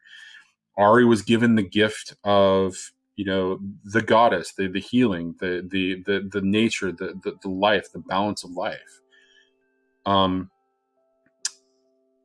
The Sky was probably the most difficult one, and that's why I gave him something that was ambiguous, just because it's sort of about balance. You choose what you want out of it. And it's almost like the scales, right? It's almost like justice. You choose what you want out of it, and the result will be whatever the world results in respect to the way justice is perceived. Right. And for Hocus, it's just straight up magic user. I mean, I never saw Hocus as anything but that, except for possibly a necromancer. So I would love to see. I would love to see the legacy of what these characters did, because you guys. I mean, the Phantom characters established the world. Oh my God, we lost Madam. Well, she's still kind of here. Skag, thank you for the biddies. Existential dimensions of the same characters, but in Faerun as their alter egos as fantasy beings of the underworld. I don't. Fancy. That's. I lost track of that halfway through that sentence. Nice. I agree with that actually. Yeah, No, I that's to my crazy. Zoom there. I apologize. That's fine. God, I'm just thinking now about like, first off, like the impacts of just like having a sun again in this world where no one has ever seen the sun. Like, God, there's gonna be like a lot of sunburn going around. Also, Yeah. that's the thing. That's the other thing about this, and if we had more time, I wanted to explore that. The magic protects them. Magic. So because Death's Door has been reversed, because the world now operates with the balance of life and death, magic returns to normal in some ways, and very much in a Forgotten Realms Faerun kind of a way, has a mind of its own and is inherently protecting those who survive. It's not a lot of people survived what was going on. What happened to that baby crow that Ari had? I was actually That's the story that I want to hear. when he started reaching back to call the person in to go get the chest. I was just about to reach over and grab a piece of bread and dip it in the tea and hand it to Ari to give to the crow, but I didn't get a chance to do it. So that was a little bit of a shift. That's the Eruvian tradition coming into the world of what the Spirit Wardens were, right? Because they don't have the Deathseeker crows in Eruvia as far as my reading went, right? So that was them adapting something to their ways when they discovered essentially a baby crow. And so, there was plenty of opportunity for a little bit of extra story there, a little bit extra flavor there. But the intent was that, it wasn't going to be a sinister. It was new hope in the world. So. Wow. This has been crazy. This is like another one of those moments like when Louise left where I just like don't want to end the stream because that means that it's over. But also it's like 1:30 in the morning. It's not the end of our friendship. No, it's not. No. It'll never be over. Who are you? I mean, we'll see Trendane on Thursday and Johnny. Mark. But oh, it's so sad. It is not sad. It's a little sad. We've got a whole beautiful world to play in. You're right. The world is like for our characters. That's great. For us as for players. your character. I mean, I think to me again the biggest question. So the biggest thing I was shipping the entire time was the change of heart in Sky, making a change of heart for Ari. I wanted. I mean, that's what the Devil's Bargain was about. Sky no longer has the burdens that darken his soul in a lot of ways. Yeah, and he's essentially a blank slate. And so, I mean, I hope that Sky makes the right choice, and if we hadn't Ari an honest woman. If we hadn't gone to this other place like right after the sun rose, I would have said that Ari and Sky are sitting on top of the train and holding hands and looking at the sunrise.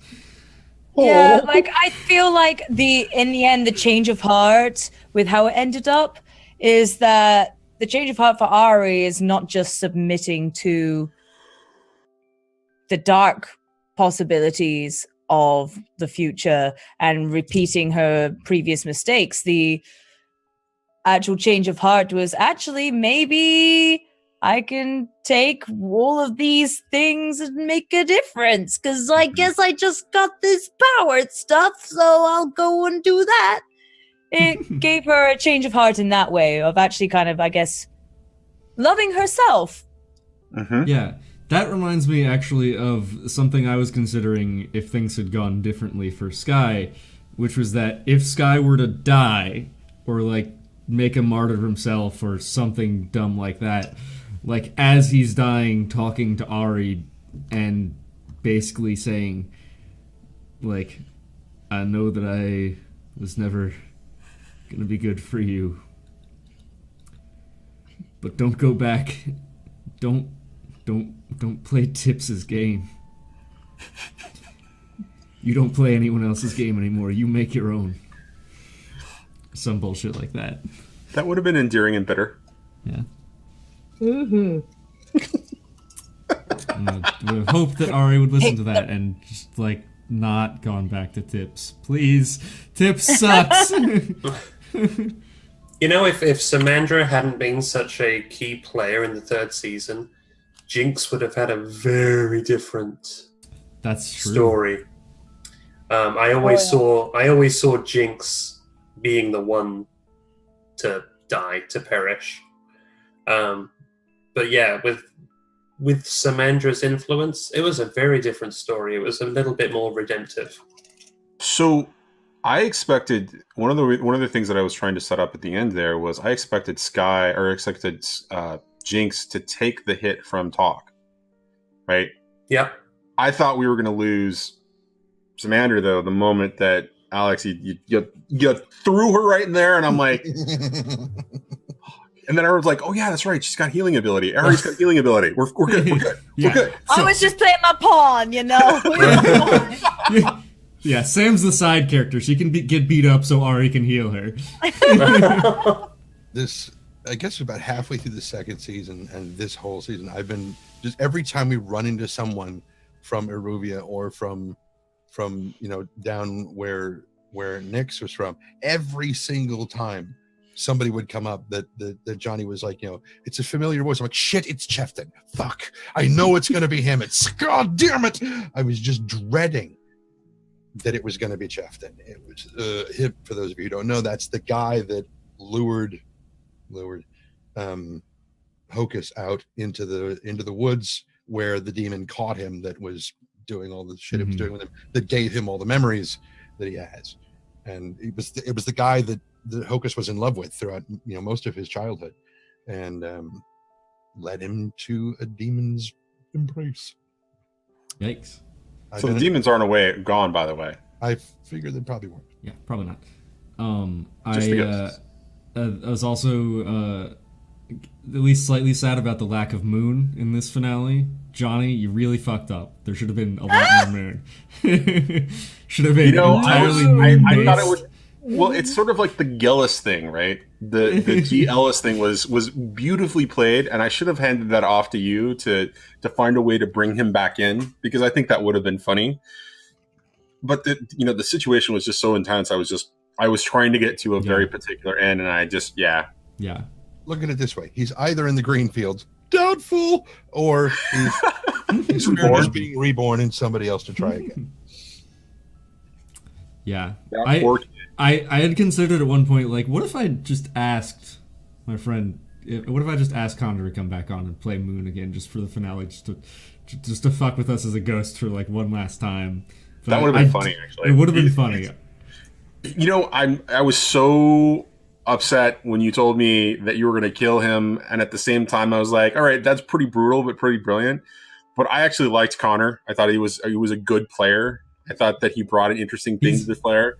He's funny. He's good. He likes to brag about how he has like destroyed GM's planning a lot in his other games, though. Yep. So you're lucky, like, because he said he once got on a campaign where like there was like a giant war between like so many like countries going on all at one time, and he just walked in as like a druid who knew nothing about any of it because he had been living in the woods out of like away from everything, and just brokered peace between all of them immediately.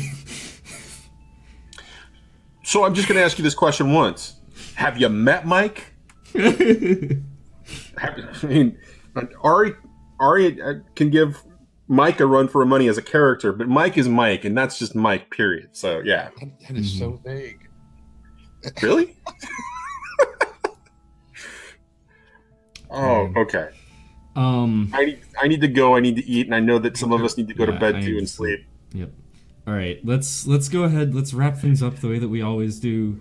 with our, final thoughts from cast and tell us where we can find you. Let's start the way we always start these things, the way we have for 3 seasons with Trendane. Fuck this game. I'm done with this game. I'm so out of this game. I don't even want to. No, I'm not playing it anymore. Oh shit! Without Trendane, we don't have a show. I guess that's the end of the series. Yeah. So I'm Trent Sparks. I'm a professional voice actor personage. I do some work here like this, and we'll do so again on Thursday with a different character and a different game that also somehow includes the words 6 and 20. And also talks a lot about sex. No. Sex with 20? What is this show? He implies sex a lot and has sex a lot.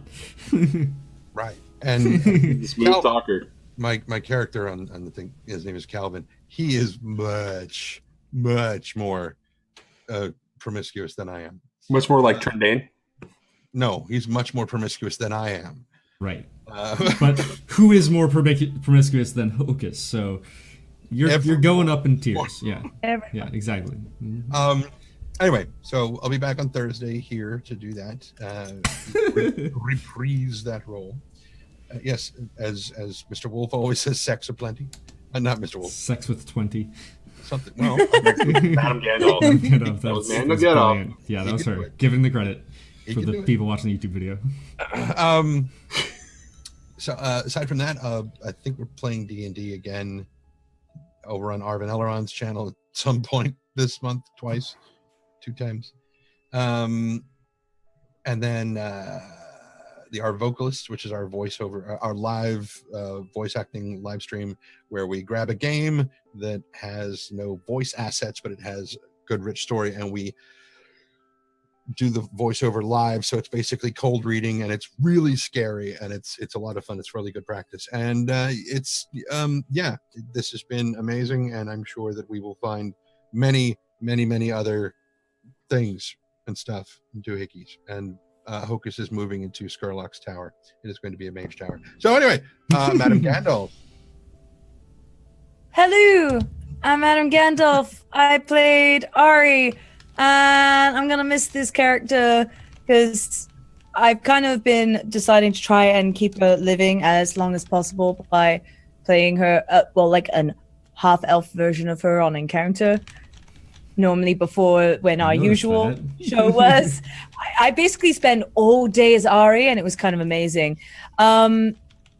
But yeah, I am a full-time variety streamer here on Twitch. I do everything from games to pub quizzes to singing to cooking.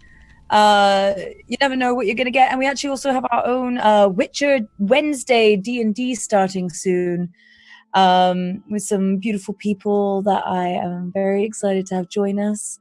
And yeah, it'll be the first time that I'm actually playing D&D on my own show rather than on like 5 other people's. So it will be really exciting.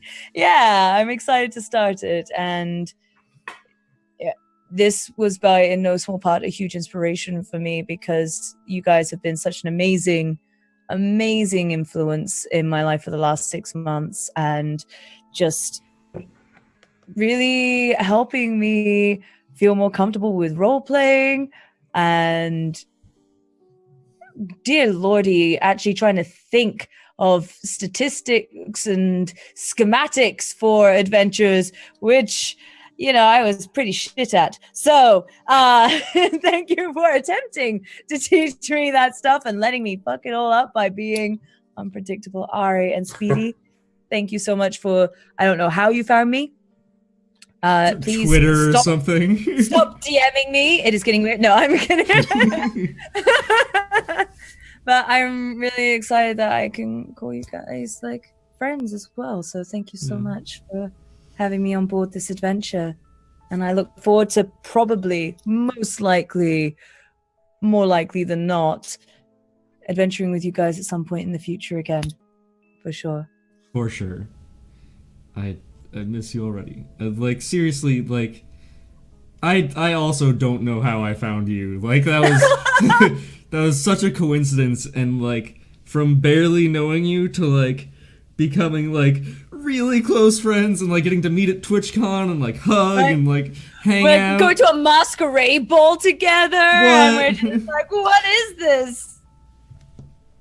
Yeah. This has been an incredible experience, and I'm really happy that you've been a part of it.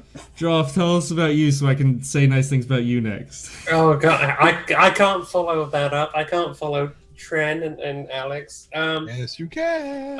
You're doing it right now. I guess I have Right. to.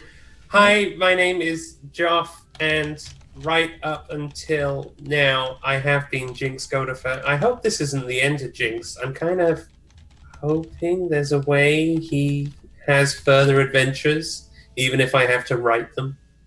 But yeah, you can find me over on Twitter at Owlbare. That's bear, as in, not as in. And that may be the last time I do that. That's the last one. And yeah, this has just been an incredible experience. 6 months, 3 seasons. That's crazy. I've never done anything like it. Speedy, thank you so much for pulling me into this. And literally, you came out of the blue. And I'm so much better for having been a part of this and for knowing you.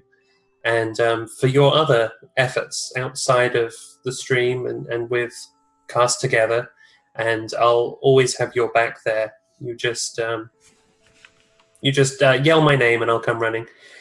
And Johnny for being one hell of a GM. Seriously, you can weave a story. And again, it's an absolute honor and a pleasure to have been one of your players. And I hope it's not the last time. I really hope it's not the last time. We will make it happen again. And Tren, I love you. I really do. You are absolutely amazing. It's totally platonic. It's no. I'll DM you. But no, it's been an absolute honor, and that goes back to the one shot we did that Speedy pulled together and Louise DM'd. And that was the first time I met you. It was the first time I met Louise. It was the first time I met all of you, and that was stunning. And I'm better for knowing you, and so thank you for just being you. As are we all. And Alex, I adore you, Alex. You're amazing. And I really do hope we get to do tea and typing round 2. Tea and typing with crumpets next time. With crumpets! I'll have to find some crumpets somehow.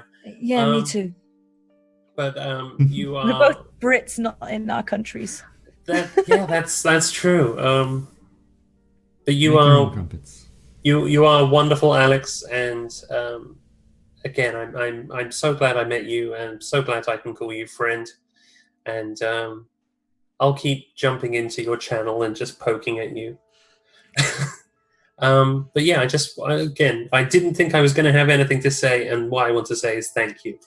Thank you, everyone, for letting me be part of this and be part of this really fun adventure. And that's all I got. You eating a hamburger?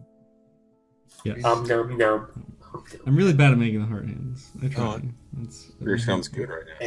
Yeah, it does, doesn't it? Johnny's hungry. He wants to get I going. need comfort food after this. Yeah, comfort Yeah, food is right? exactly what I was thinking. In and out, 8x8? Hell yeah.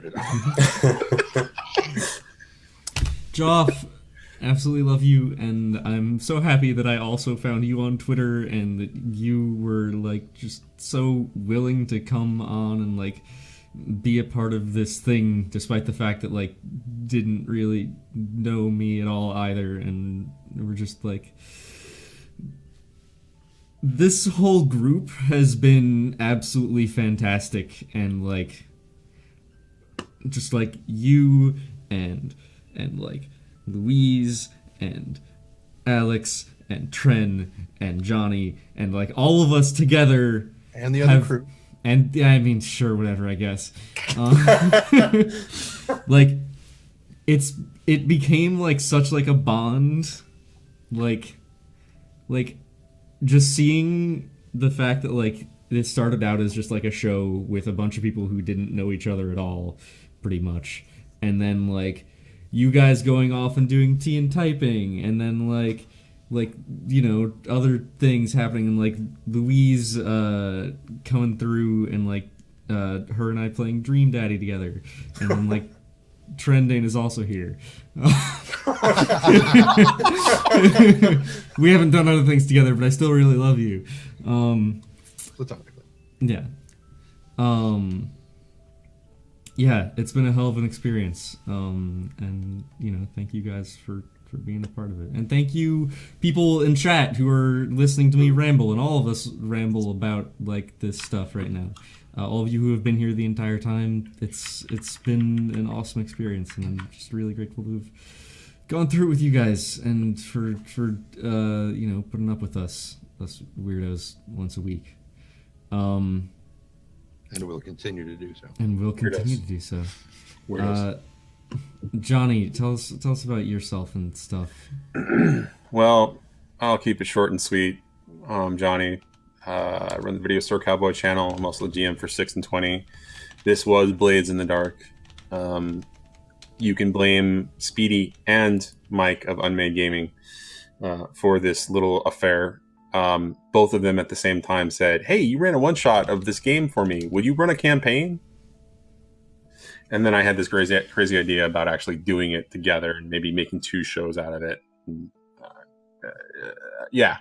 But so, yeah, this is over, and I'm going to miss you guys. I'm going to miss Alex and Joff a lot. I can't wait till we can work together again. I think that both of you come to the table with very different hearts. Like your emotional and your sense of you know, your passion and your storytelling. You bring unique things to the table. Alex, you're just an incredible role player. To play multiple characters on the same session, to play the voices that you're doing, and the personality and that chaos that you can start, all amazing. I'm gonna miss that chaos at the table. I'm gonna miss Ari, and I'm gonna miss Samandra, and I'm still rooting for Ari. Maybe we need to have a one-shot of just that relationship, Ari and Sky. Spin-off. D and dating. Blade 6 and 20 one ship. Joff, you bring to the table this sense of purpose and honor in your characters, and that gets conveyed because that's who you seem to be as a person, at least from my perspective. You know, what I see at the table and the conversations that we've had, and it's been wonderful to have you there. And I hope that you know, as with Alex, I hope we get a chance to play again very soon. We will. I mean, I feel very lucky to have Trent and Speedy, you know, again. And it's, yeah.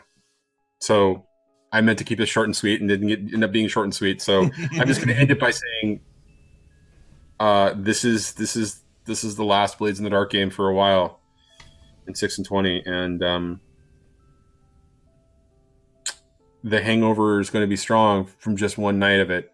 And then we've got the new show starting. And so it's going to be heavy on my mind for the entire week. So, you guys did amazing tonight. You told an incredible story. So yeah, I'm going to end it with that and say, that's me. Good night. Yeah, I mean, you guys have been absolutely amazing. There's really not much left to say other than, I mean, again, thank you guys all so much.